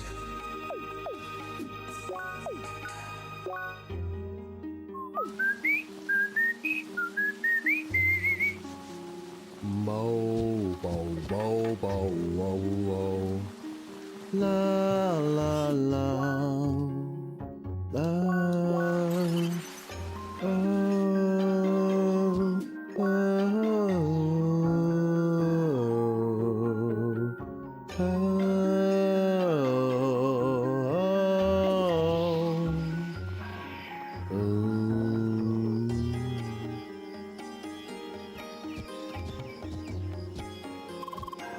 Please calm down. Shad will not stand down. Humans have poisoned Great Jungle. No more. We block entrance for all to save Jungle. This is too much for a single guard. I'm very sorry, Seeker, but as you can see, we have a situation here. The Shad formed a wall and blocked the path to Gran Criscaggio and its trials, including our power plant. Well, what's the big idea? They let no one through and are clearly agitated. I fear that as long as they're acting this way, no Seeker can progress any further. To be honest, I'm not sure what to do. Well, ain't that a big ol' coinky dink? What we need here is an official statement from our mayor. I have yet to receive any instructions concerning this whole mess. Oh, Seeker, it would be huge help if you could send word to the mayor. Fine. Thank you. I'll try and hold the fort here. It seems that fate won't let us reach the temples just yet. Let's quickly seek an audition with the mayor before this conflict escalates any further. So, back to the city again? We'll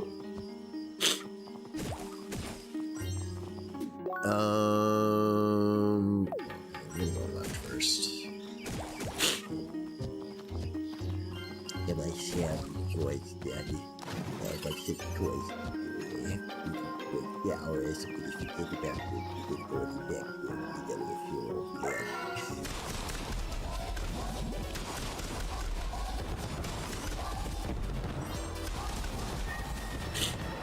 Honestly, the hedgehog grind doesn't sound that bad, considering the fact that at this point in the game, I can one-tap them. Like I just one-shot them. So, like, he might have a good point there, honestly.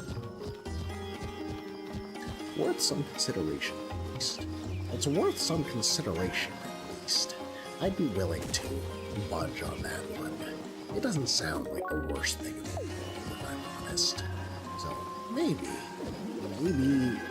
he's onto something. You never know.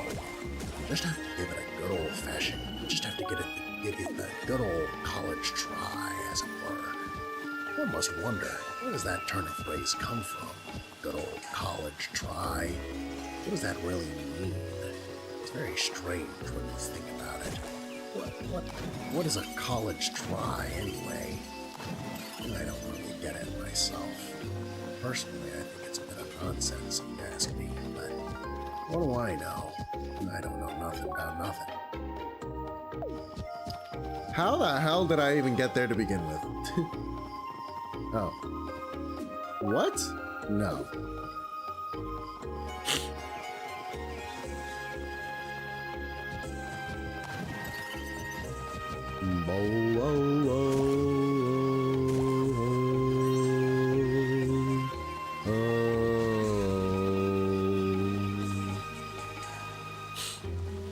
I've personally decided that I don't really need to do any more fighting around here.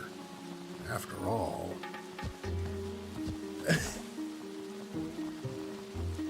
After all, I barely get anything out of killing these things anymore.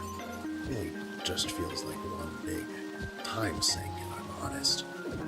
Not that there's any problem with that necessarily, but, you know, I've got things to do. I've got people to save, things to see.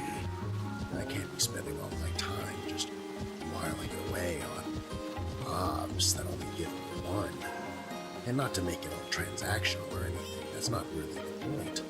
It's just exorbitantly expensive to spend so much time on these things. There we go. Halt! Whoso darest enter this cave? Hi, there.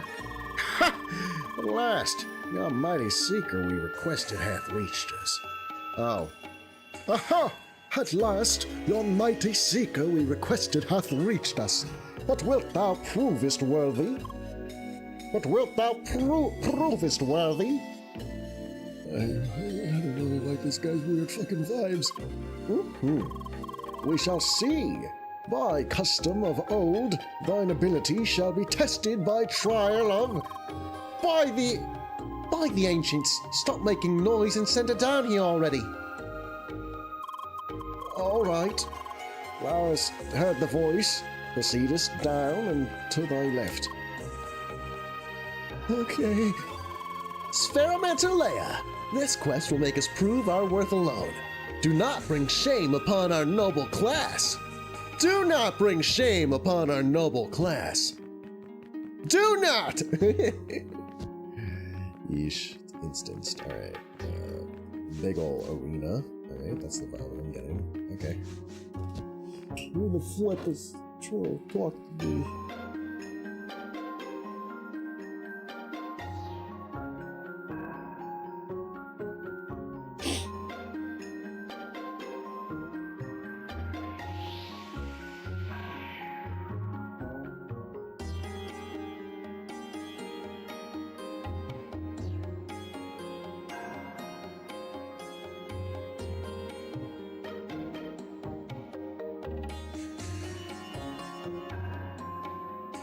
No D&D today. It's a sad day indeed. Oh no! Hi.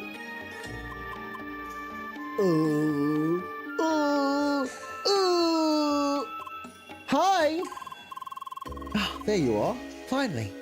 I thought that would be thespian would never let you through. Hi.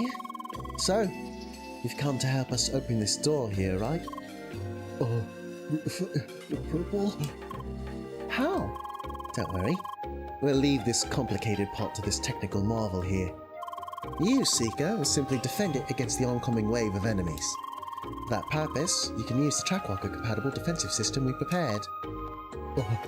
Okay. It's just the one for now, but we'll spawn more over time. They'll automatically attack incoming enemies once you've activated them. Wow, that's some amazing tech right there, Missy. Talk to me again once you want to start. You'll learn the rest as you go. You sure we can't play? Figure it out or something.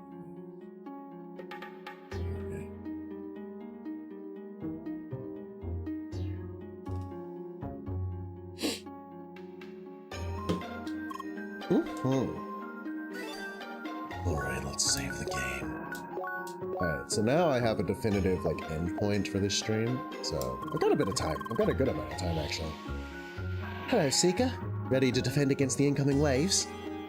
Yeah, start the waves. Alright. I'll start up our generator here in a second. But first, activate that turret by hitting it a few times, and then using a charged projectile on it.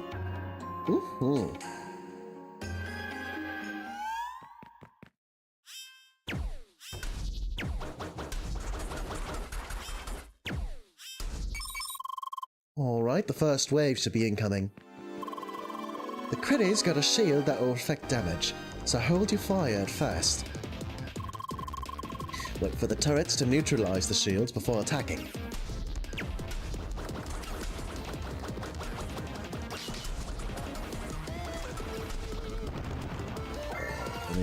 That's 3.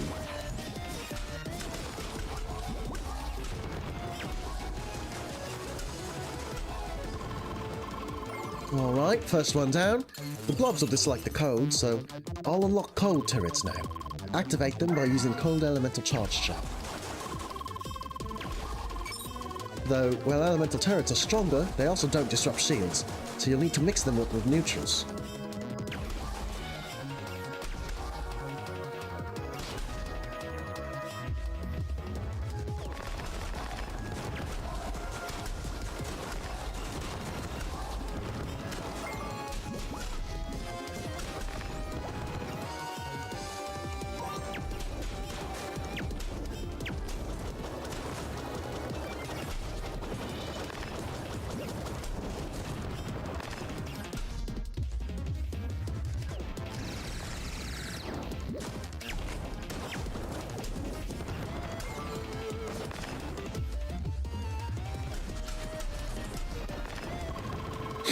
Seems like those plants dislike fire, unlocking heat turrets. Obviously you can activate them with charged elemental heat shots. They also don't disrupt shields. So remember to activate some more neutral turrets as well. Okay.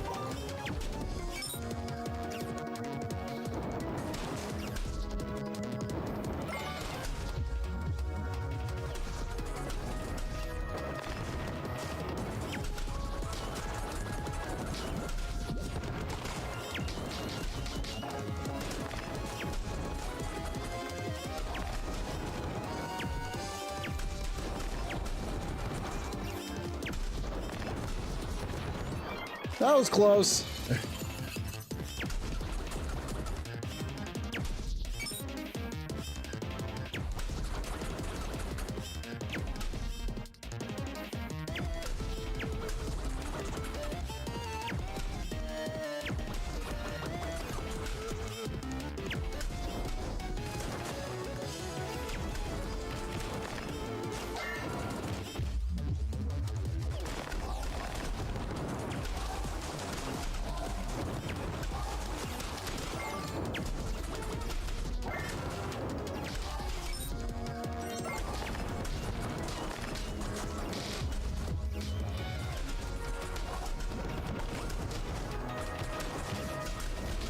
I'm gonna fucking die.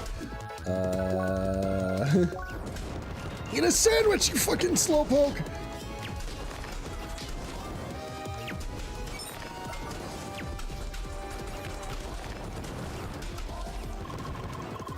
A lot of critters incoming.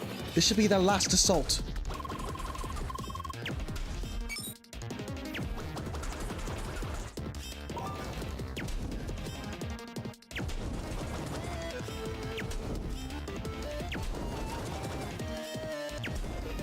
I swear to God, it just doesn't work half the time.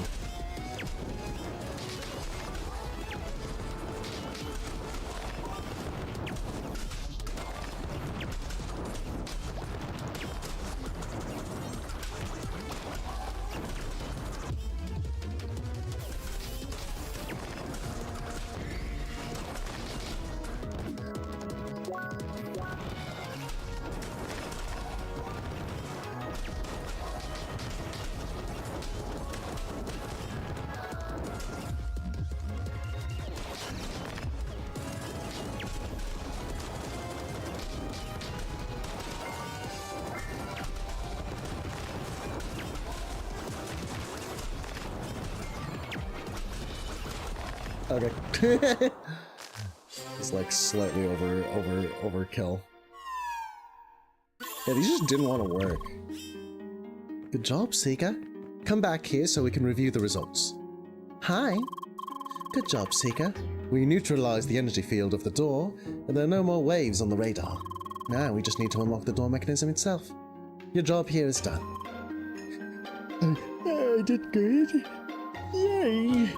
Report back at our headquarters to get your reward. Bye. Yes. Report back to Monarchy for your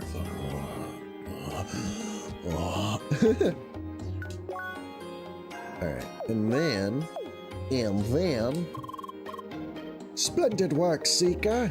I beseech thee to give the most verily regards to our liege. Bye. Fucking weirdo! Shit!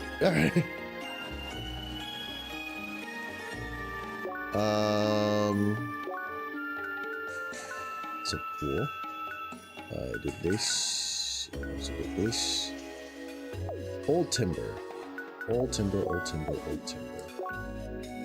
Old timber. I saw that earlier. I forgot where.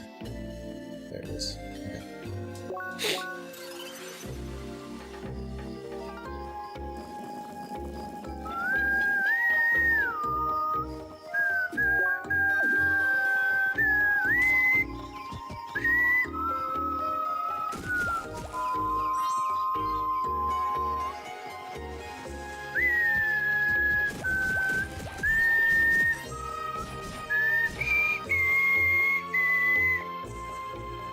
Oh, hi.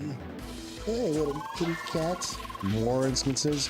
It's a wonder why they split you up so much in an MMO, of all things.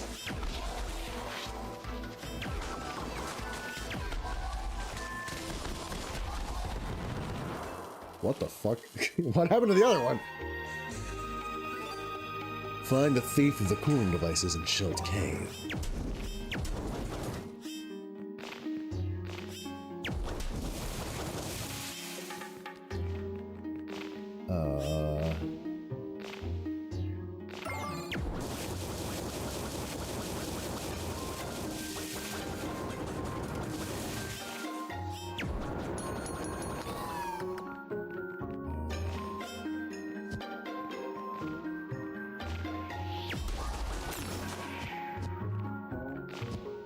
Oh no!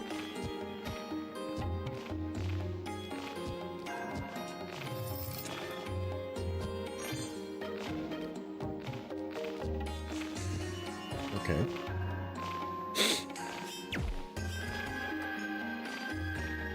Who the fuck? Is that a snowman?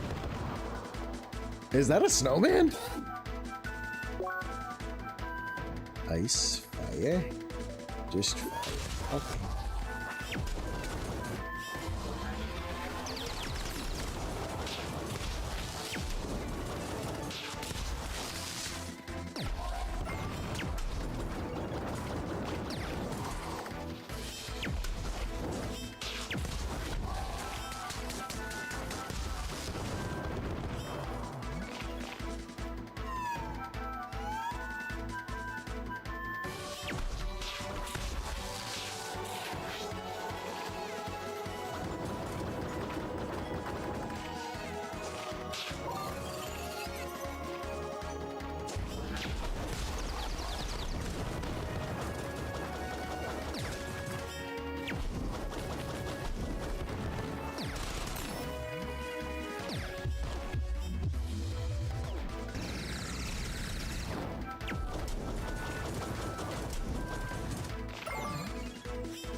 Oh, he healed me. That's nice of him.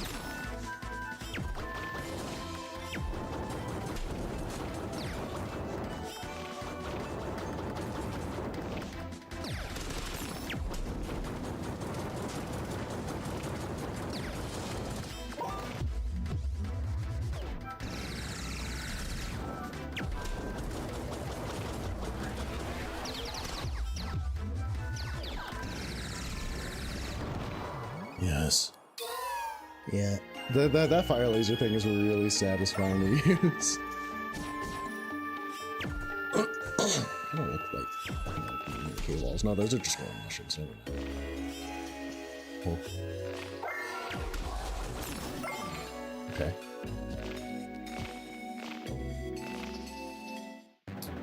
This is gonna suck ass.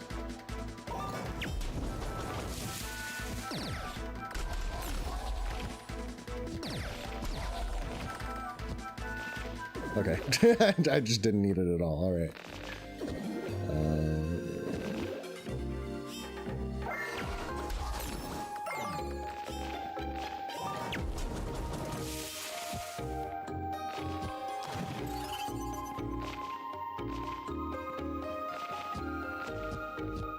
What? Okay. What? Huh?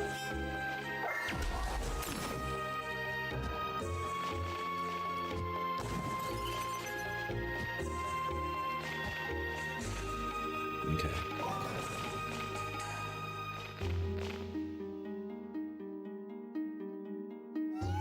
Okay.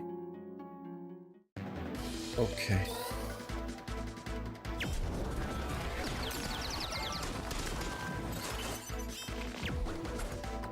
Oh.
They just keep on body blocking the freezers, so it's like I can't even fucking like.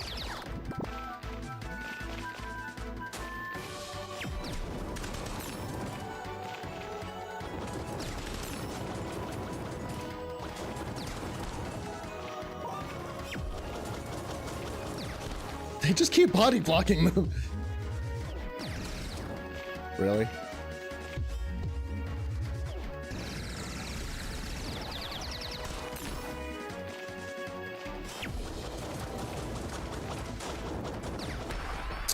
Dude, the fact that they keep body blocking the freezers is making this so much harder. Whatever, man. Right.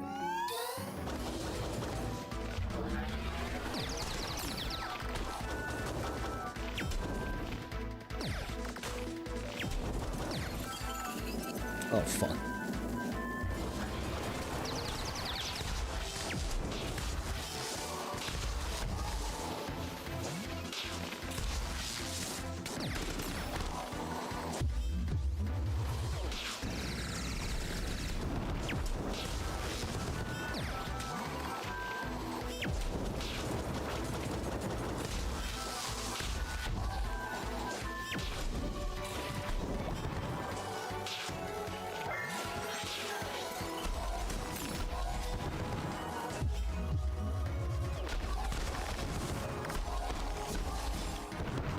Nice. Gaming. Gaming is a free and wild thing. I game, therefore I am. Hi, Mr. Guy. Alright, bye, I guess. Oh. Break through the icy wall to catch the leader. I don't know if I can do that, man. There's no way to break that icy wall alone. Report back to Mrs. Basu in Basin Keep.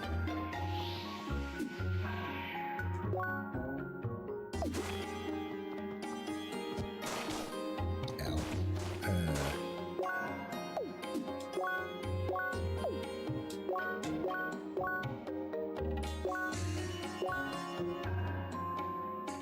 Okay. And then we go back. Just through the door. Through the door, I said. What the fuck did I say? There's no doors. It's a cave. It's a cave, silly! Come on, what are you talking about? I need to piss again. I do be hydrated. For real, for real. I do be hydrated. Yes, I do. Oh, these guys. Alright. Give me a second. No? Piss! I'm tired.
It's our time to celebrate. Even what you feel inside. Open up the wings to fly. You'll have everything you need if you just believe. If you just believe. Just believe. What the fuck was that? Why would you do that?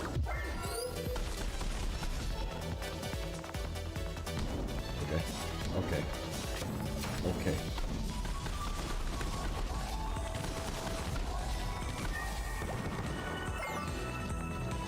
Big old key. Yes, very good. Move to whatever that is. Oh, wave. That's what that is. Ow. Jesus.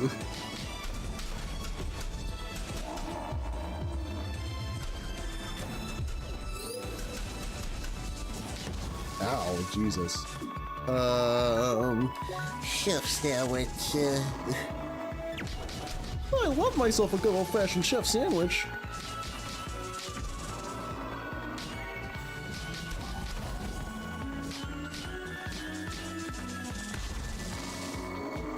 That still hit me.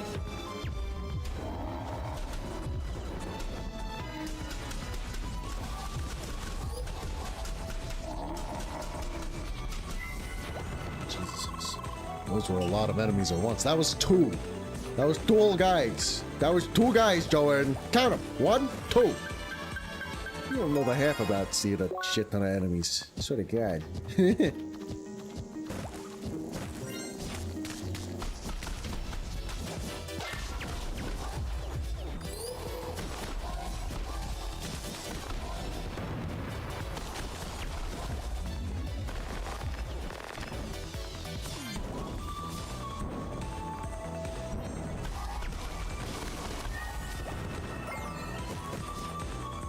Okay. Kill him!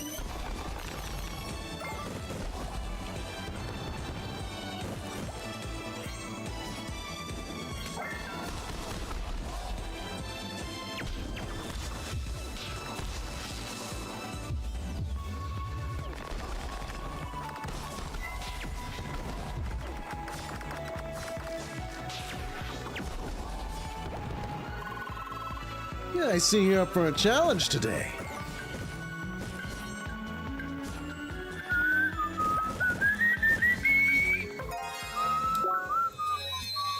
Oh, yeah. I'm getting nice and big and strong, baby. What an admirable and perfectly sized average mushroom. This game like fucking squares. I don't understand. Make yourself a good old-fashioned triangle, a nice good old-fashioned pyramid, nice triangular prism of sorts. No, they settle for squares and cubes around here. I understand the stark pursuit of perfection. Every once in a while, we must be okay with the idea, the notion of letting go, being a little strange, a little rough around the edges. There's no need to abide by such strict restrictions as these. It's okay. You don't have to be perfect. You can't be perfect. And that's fine. That's part of what makes you, you. Not everyone can fit cleanly into a box. Not everyone's meant to be a square, cube, perfectly clean and smooth on every surface. No. Sometimes you're a prism, polyhedron, triangle, scalene, isosceles maybe, if you can really clean it up a little bit. But most of the time, we don't know what we are. We're misshapen, polygonal, vaguely polygonal at best. Unusual numbers of sides. Starkly unique to one another. Nary a single thing that we can really share in common. And that's okay. It's part of what makes us beautiful, what makes us remarkable. We find mere shadows, mere whispers of similarity between all of us. And relish that which makes us unique, that which makes us each our own individual one. and yet keeps us all as one. Isn't that beautiful? Isn't that great? Doesn't it fill you with awe to just think on how different we all are from one another, and yet how we can all understand one another nonetheless? I think about that sometimes. It's a beautiful thing. One might also ask, what the fuck am I talking about? Alright guys. Now where in Sam Hill am I? The infested marshes north. I'm also done with like most quests, no? Yeah, I need like a bajillion more of those. Okay.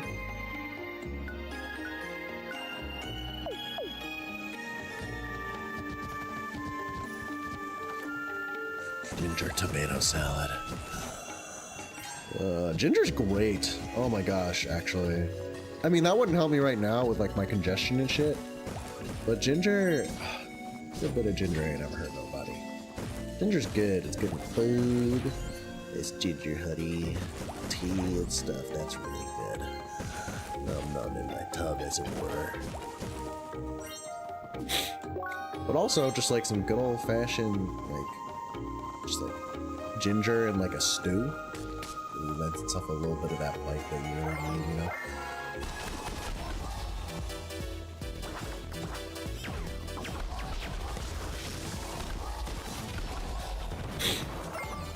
Alright, who's up next? Please.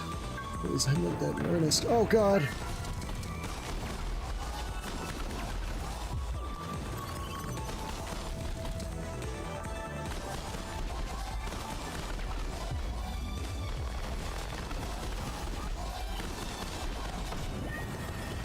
Oh.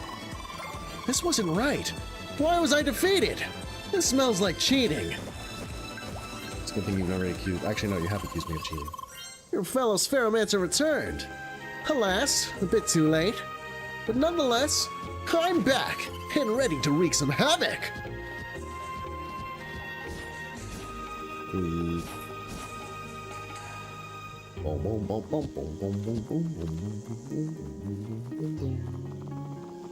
La la la.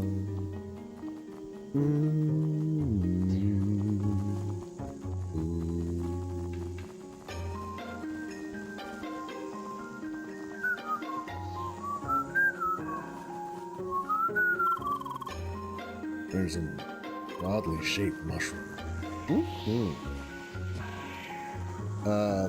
Couldn't have been any more strange than the square one, but you know, whatever.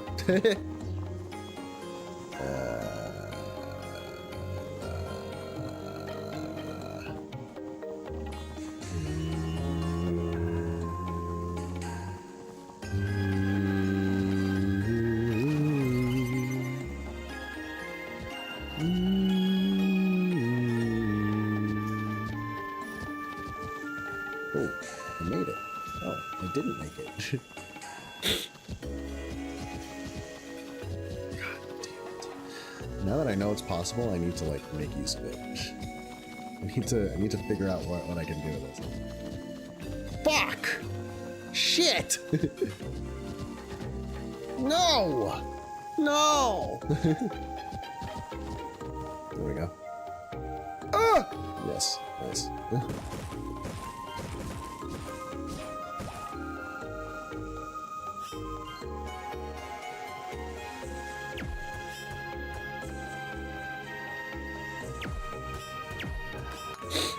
Nice. That was on purpose.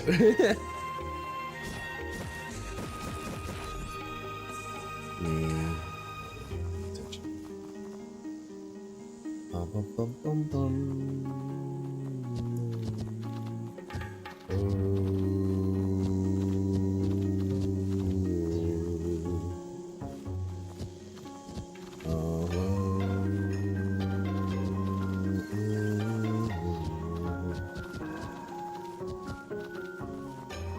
Come on, let's step it up. What? What? All right. Yeah. Let's go.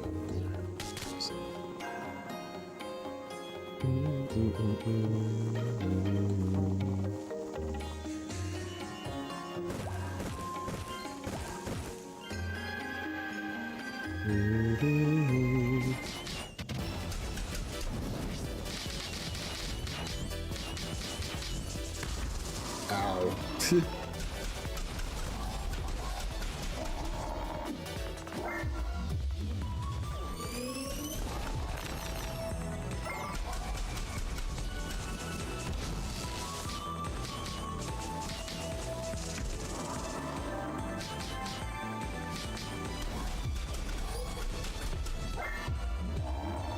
You are going to fucking explode.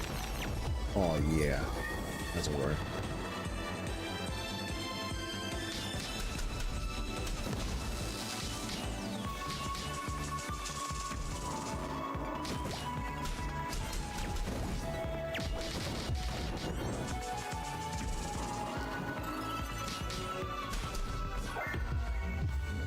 Hit him! Blow him up a fuck ton!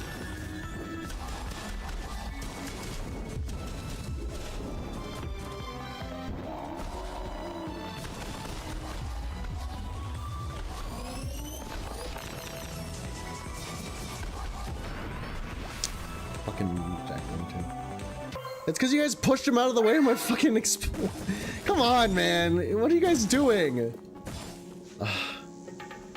Push him out of the way of my ult. Ow. The same thing fucking happened. And I got trapped in the mushrooms because of course I did.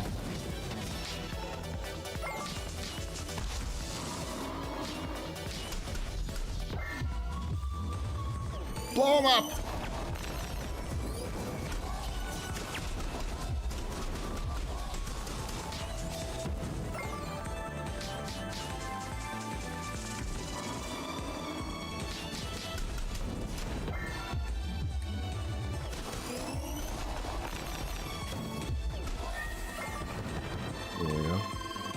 Slots are surprisingly fast for their size when angered.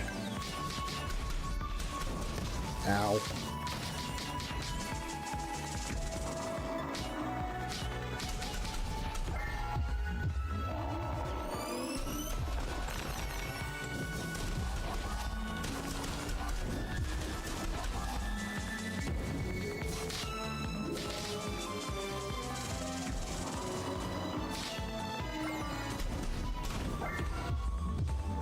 Blow up!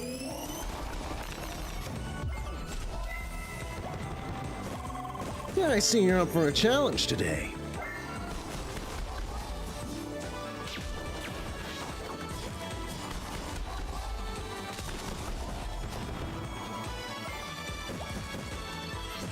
Alright, that did a lot of damage. Yeesh. Dude, those Thundercats. Thundercats! Ho! Sorry. Oh, I got a touch bit carried away. Touch bit. That's not what people say. Touch bit. Touch bit. So many giant mushrooms in this area. Do you think those are edible? It's safer to assume they're not.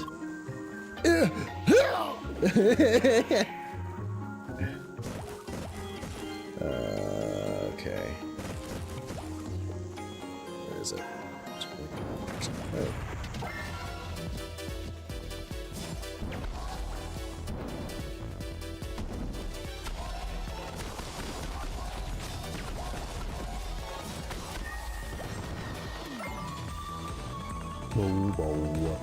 Bo bo bo bo bo bo bo bo la la la la la bo bo bo bo bo bo bo.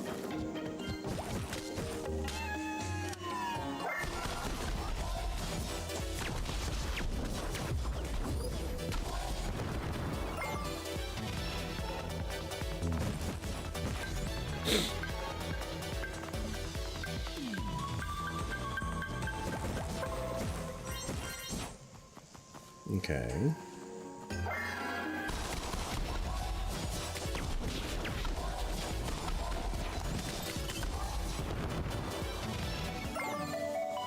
Infested marshes.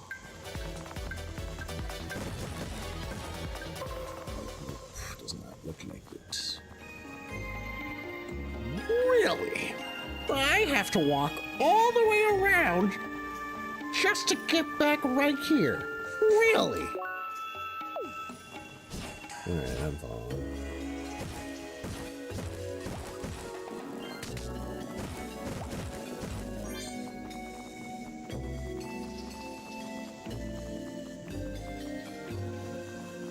Guess still good, only one experience.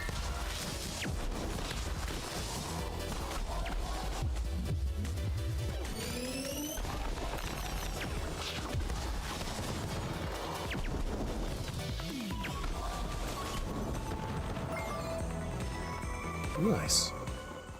6 experience. Okay, so they don't get one quite yet.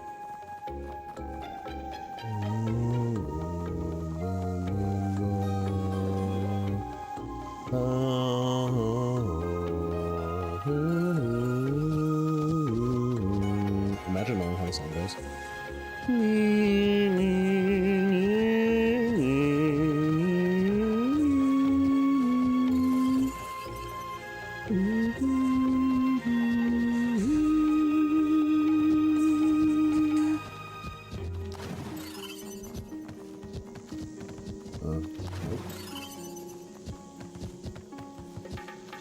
Boom, boom, boom, boom, boom, boom, boom, boom, boom, boom, boom. Ooh. Okay, okay, okay, okay, okay. No. Here at first. Big old-fashioned test of depth perception right here, let me tell ya. Okay. Right. Here. Get away from me.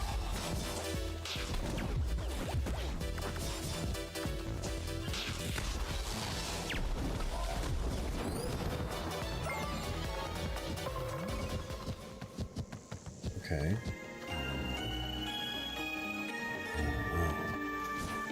I don't know anymore. God damn it. Alright,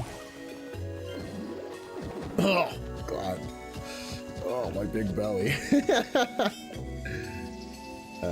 Okay, there's something over there. Yes.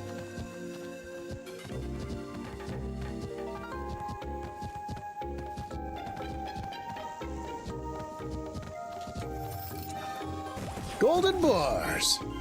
Sounds good to me. I'm not complaining.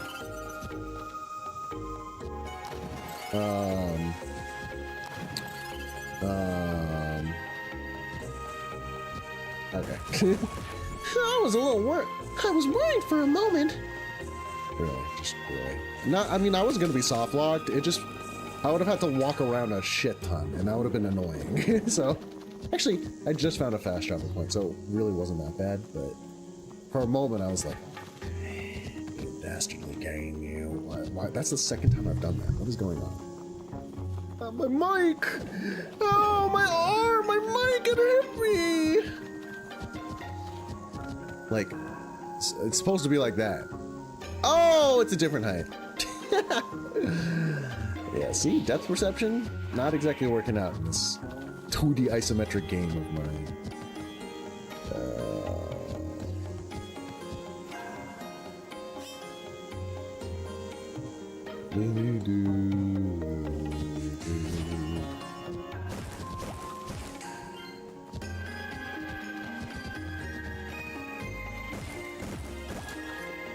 Spicy beto type.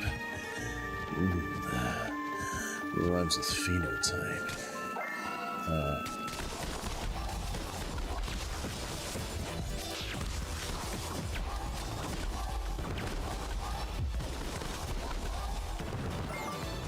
Alright, that wasn't dangerous at all. I only lost like 2/3 of my health. I love. They call me a glass half full kind of guy. That is to say, I look on the bright side. All about these silver linings around here. All about these silver linings around here. Don't you think? Boogaloo. La la la la la la la la la.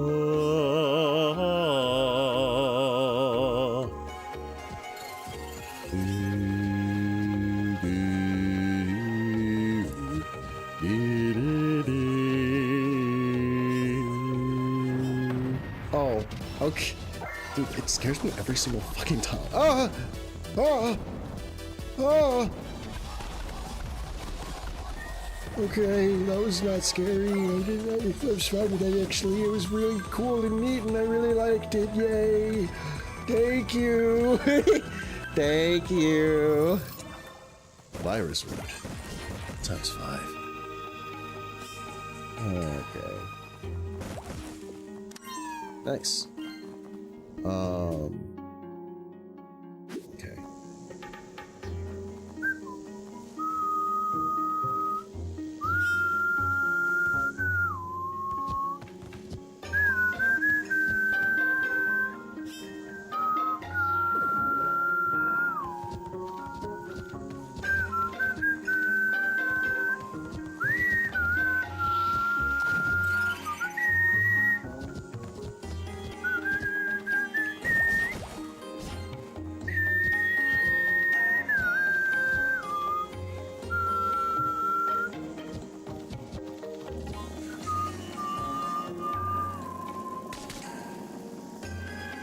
Oh. Yeah. Anything else? Oops. Can you guys like not? Please? Can you not and say you did? Please?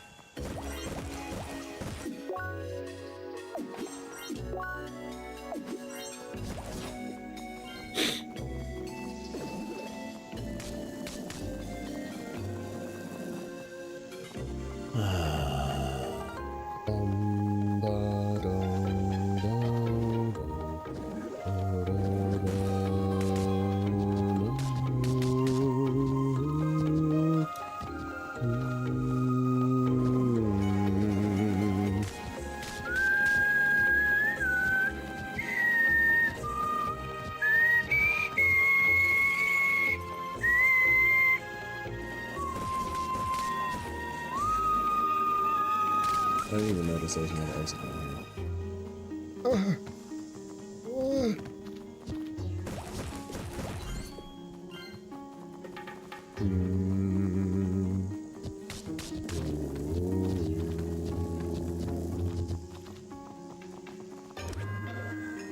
I just completely ignored this bottom path.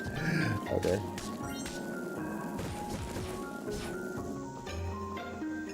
Right over here. Right over here. Nice. This would have been nice to get first, honestly.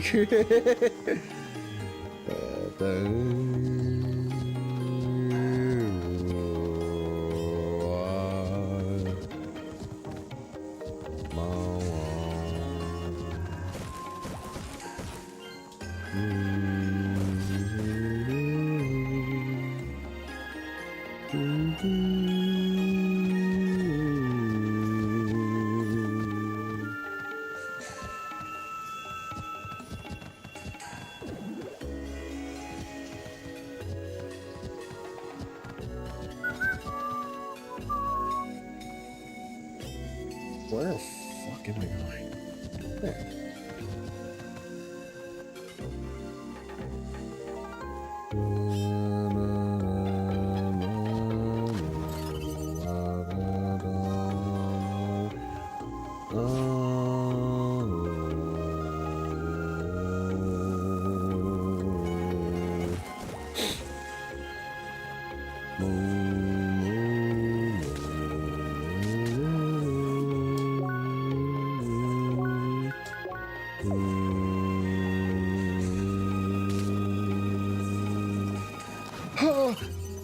And wow, being good. I'm just kind of like vibing honestly right now. In case it wasn't obvious, I'm just kind of like not really thinking that hard. Come on, come on. Who the fuck was that?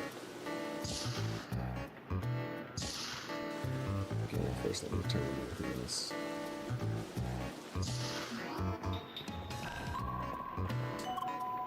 Hi! Seeker, you're back. Seems like we finally made some progress thanks to you. Yeah, ain't that right, boss? The experts on site still need to properly open that door, but it's only a matter of time. Hey, how does this sound? Once we make progress, we'll work together again, huh? That sounds good, boss! That sounds real good! Oh, and they also just finished that direct teleporter to the place. Great timing. Let me activate it real quick. Yes. Great. I'll send a request over the Seeker Hub once we're ready. Bye, Seeker. Hope to see you again. Bye. Things are looking up, folks. Things are looking real sweet, folks. What? Oh, I already fucking did this. I already talked to this asshole. This real piece of work.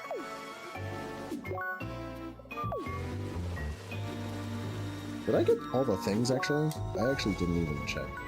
Damn it. You fucking serious? Hi. Ah, welcome back, Seeker. Already received the water samples and started the examination. The data's been dearly missing. Why the fuck? My button's getting stuck. I need to clean this controller. Holy shit. Well, it'll take some time before we have reusable information. Maybe we'll need your help again, noble Seeker. But for now, please take this reward.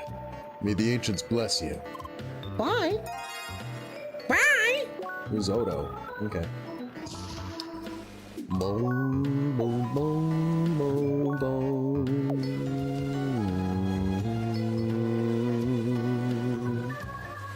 Ooh, ah, ooh, ah, ooh.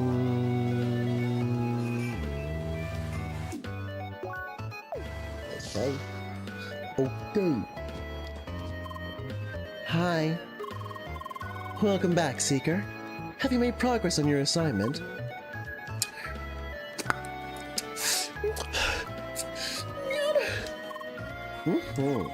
Leia, I see. So you managed to secure only some of the machines before that criminal snow creature blocked your way. An aberrant Kurodo from Bergen Village invading Gaia's garden, stealing cooling devices. This is outrageous. Indeed. And it presents a threat even beyond this robbery once it properly settles down. I honestly forgot how I voiced Mr. Frigo, so I'm just gonna voice him like this. Not on my watch.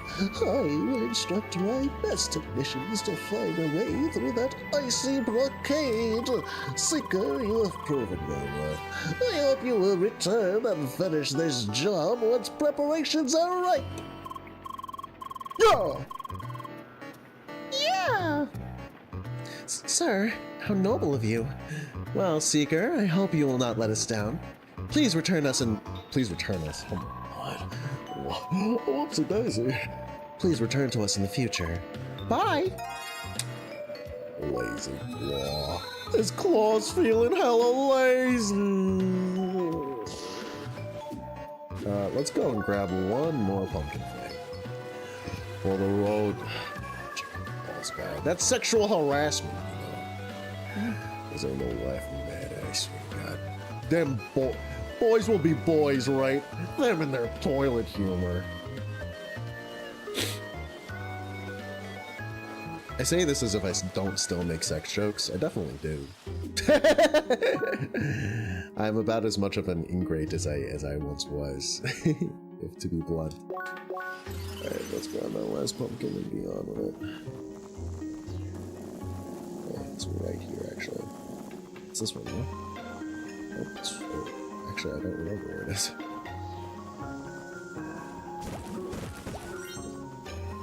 Where's the last one?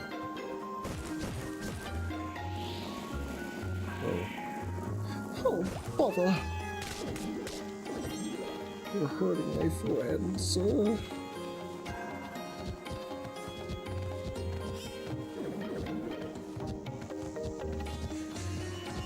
What? What the fuck is? the hell he took away? How in blue blazes am I meant to get over here? Oh. That's how. Okay, I get it. Whatever, man. Whatever. Oh. Just walking face first into the electrical cat. Right over here. I'm going to scream. I might perhaps scream. Between you and me, I might be up for a little spot of screaming. A part of me does low-key think there should be a jump button in this game, but whatever. It's fine. It's fine! It's fine! It's completely fine. Yeesh! What's going on with your eyesight over there, mister? You're missing all over the place. You're making a veritable fool of yourself, you know? You just had to hold straight left. Yeah, of course you did. It was obvious, actually. You should have. It's kind of embarrassing when you didn't know at the outside. It's like, honestly, get a grip. Get a fucking grip. Get a freaking freaker of a grip. Get a freaky grip. Oh, freaky grip. Get a downright freaky grip on that thing. Oh, that's the ticket. Oh, yes. Oh, yeah. That's the stuff right there. One might wonder, why? I don't really have an answer, if I'm honest. I don't know the last one. I'm a little miffed about it, yes. I'm a little freaking miffed.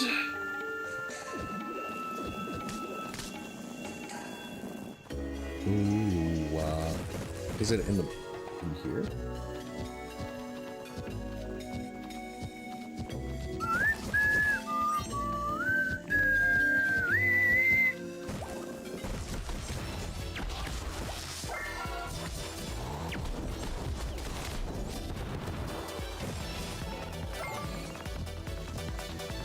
There's no jack-o'-lantern over here. I don't really know what to make of that.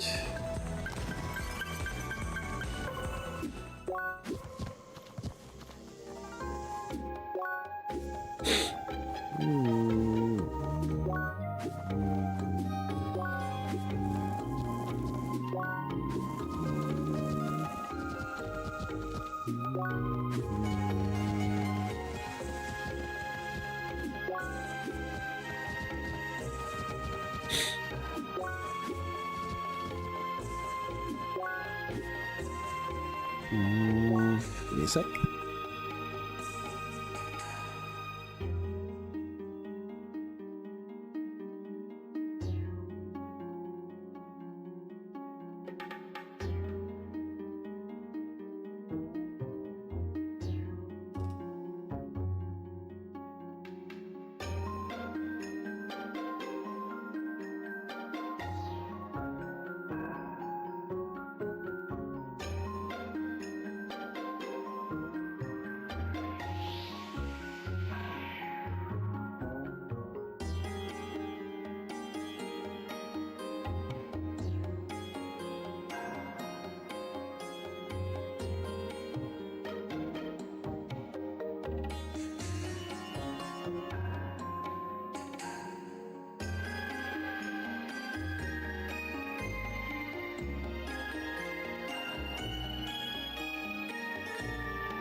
back. Just spoke with a family member for a bit. This stream's not gonna last much longer. That's fine. Gonna have to start getting ready for some folks to hang out in a sec. I can't find this pumpkin! It's pissing me off.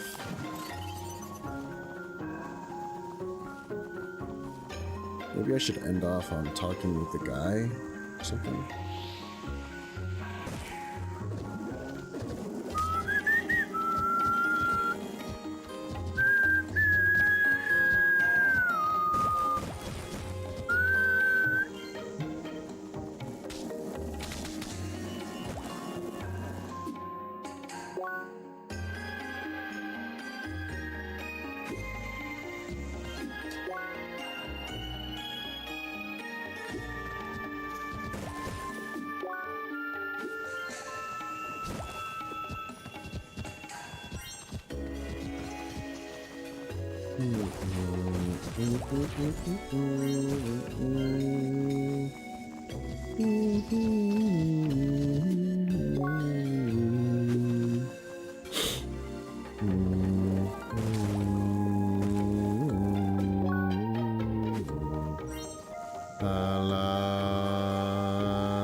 Yeah, maybe I can't do it until later. Alright.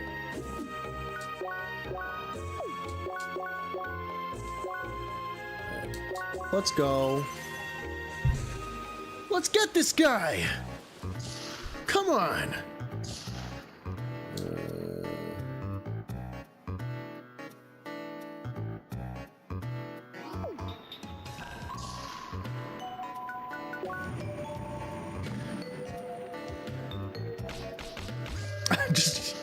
just murders everyone. Her again. Oh, that was fucking rude. You have to listen to me, Mayor Sullivan. You again? If you want to speak to me, please make an appointment. This is an emergency. Things are about to escalate.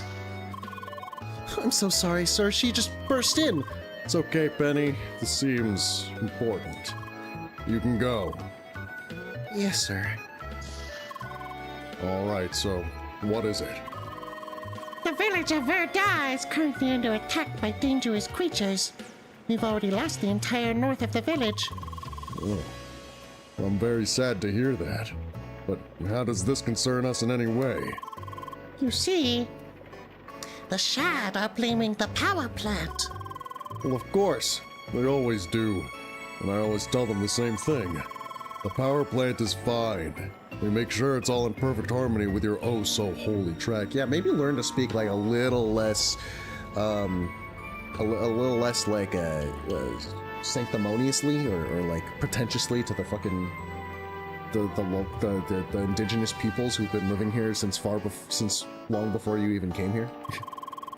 Please listen. Things are not the same. We are desperate. The Shad now started a protest in front of the Grand Criscaggio as we speak. They want to stop the power plant and are ready to use force. What? You Shad want to use force? With sticks and stones? Don't make me laugh. I know you hold little respect for us, but I beseech you, don't let this end in a bloodbath. What choice do I have? You know as well as I do that we depend on the power plant. We can't simply turn it off. I'm very much aware. What you can do is help us free the village from those creatures. If you do, things might calm down again. A few of your guards should suffice. You wild people come around with your petty problems and I'm supposed to spare some guards for you? Speaking of annoyances, what's that seeker doing back there? Huh? Oh, I didn't even see you there. Well, isn't this perfect? If you need someone to deal with your creatures, I'm sure a seeker like this will do the job. I fucking hate this man. If you want to access the temple to the north, it's in your interest to resolve this dispute quickly, right? Yeah, I mean, I guess he has a point, but I still fucking hate your guts. Please, Seeker, we're in dire need of any help. Yes, I'm super down. Thank you so much. Great, that settles it. The Seeker can do her thing and everybody will be happy. I'm watching you. When I see my chance to strike, I will. I now see you hold little respect for Seekers as well. My job here is to run a city in the middle of a dense jungle. I don't have time for wild people and adventurers. So, like, why did you... Whatever. You two do what you must to solve your problems. Make sure you free the passage to the power plant soon or I'll become another problem for you. Now, if you'd please excuse me... Meet me outside, Seeker. I'll tell you everything I know. I've had enough of his arrogance. Such arrogance! Such arrogance! This mayor encapsulates himself in his own world, blocking off all problems. Indeed, very much like this iron-walled city.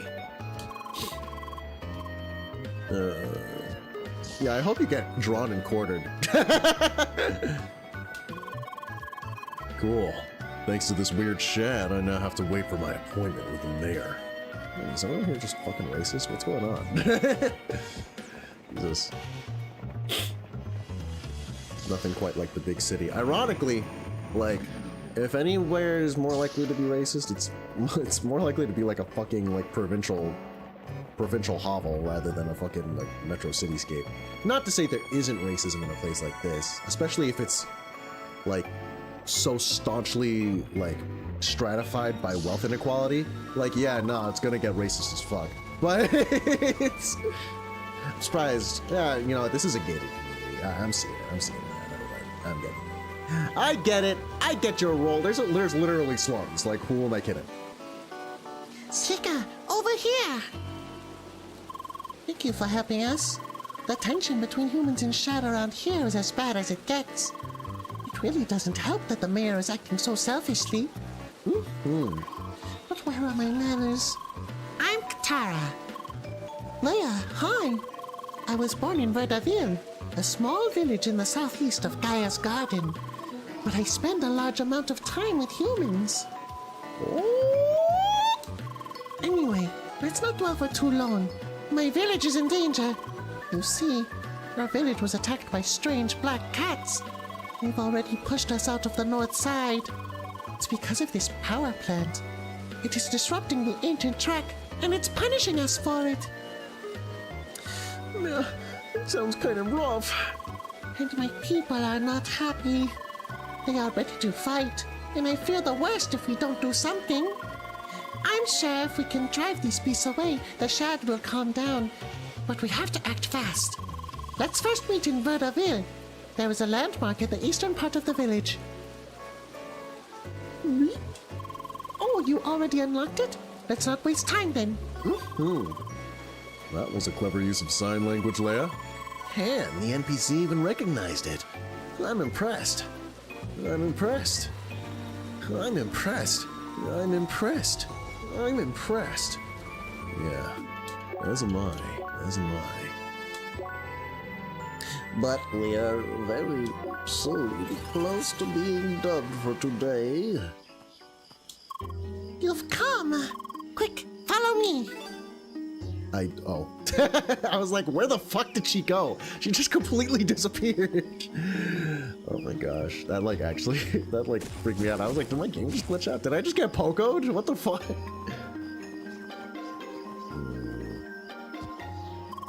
Hello again. Hi. This is the northern part of the village. As you can see, the beasts have already come this far. These are the black cats that have taken over our village. We call them Wickats. These are only a few. The real threat is further ahead in the chief's den. However, there is no way the other shad will let you through. Drat! The villagers are dead set on shutting down the power plant. They will deny any other kind of outside help. Yes, I know it's cumbersome. It's the same kind of stubbornness I know from a certain someone. Yeah. Yeah. Anyway, it means we have to help them in a sneaky way. And I have a plan. You see that house over there?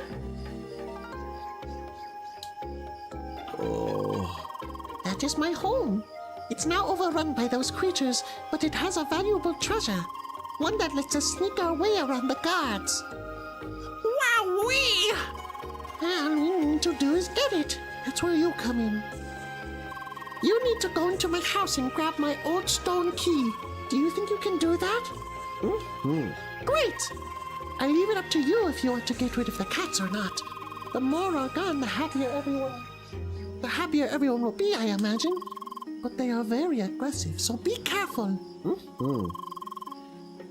Okay, let's open these ropes so you can jump down from here. Sadly, there is no other way in. Alright, that did the trick. Once you've got the key, let's meet again at the Verdaville landmark. Good luck, and may the Cruscaggio be with you.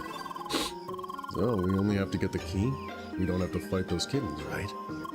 We don't have to. Still, those white cats are a true threat to those villagers. They're so cute, though. I'll be out in a sec. Alright. Call it a clips here, folks. Alright. Thanks for watching. Goodbye.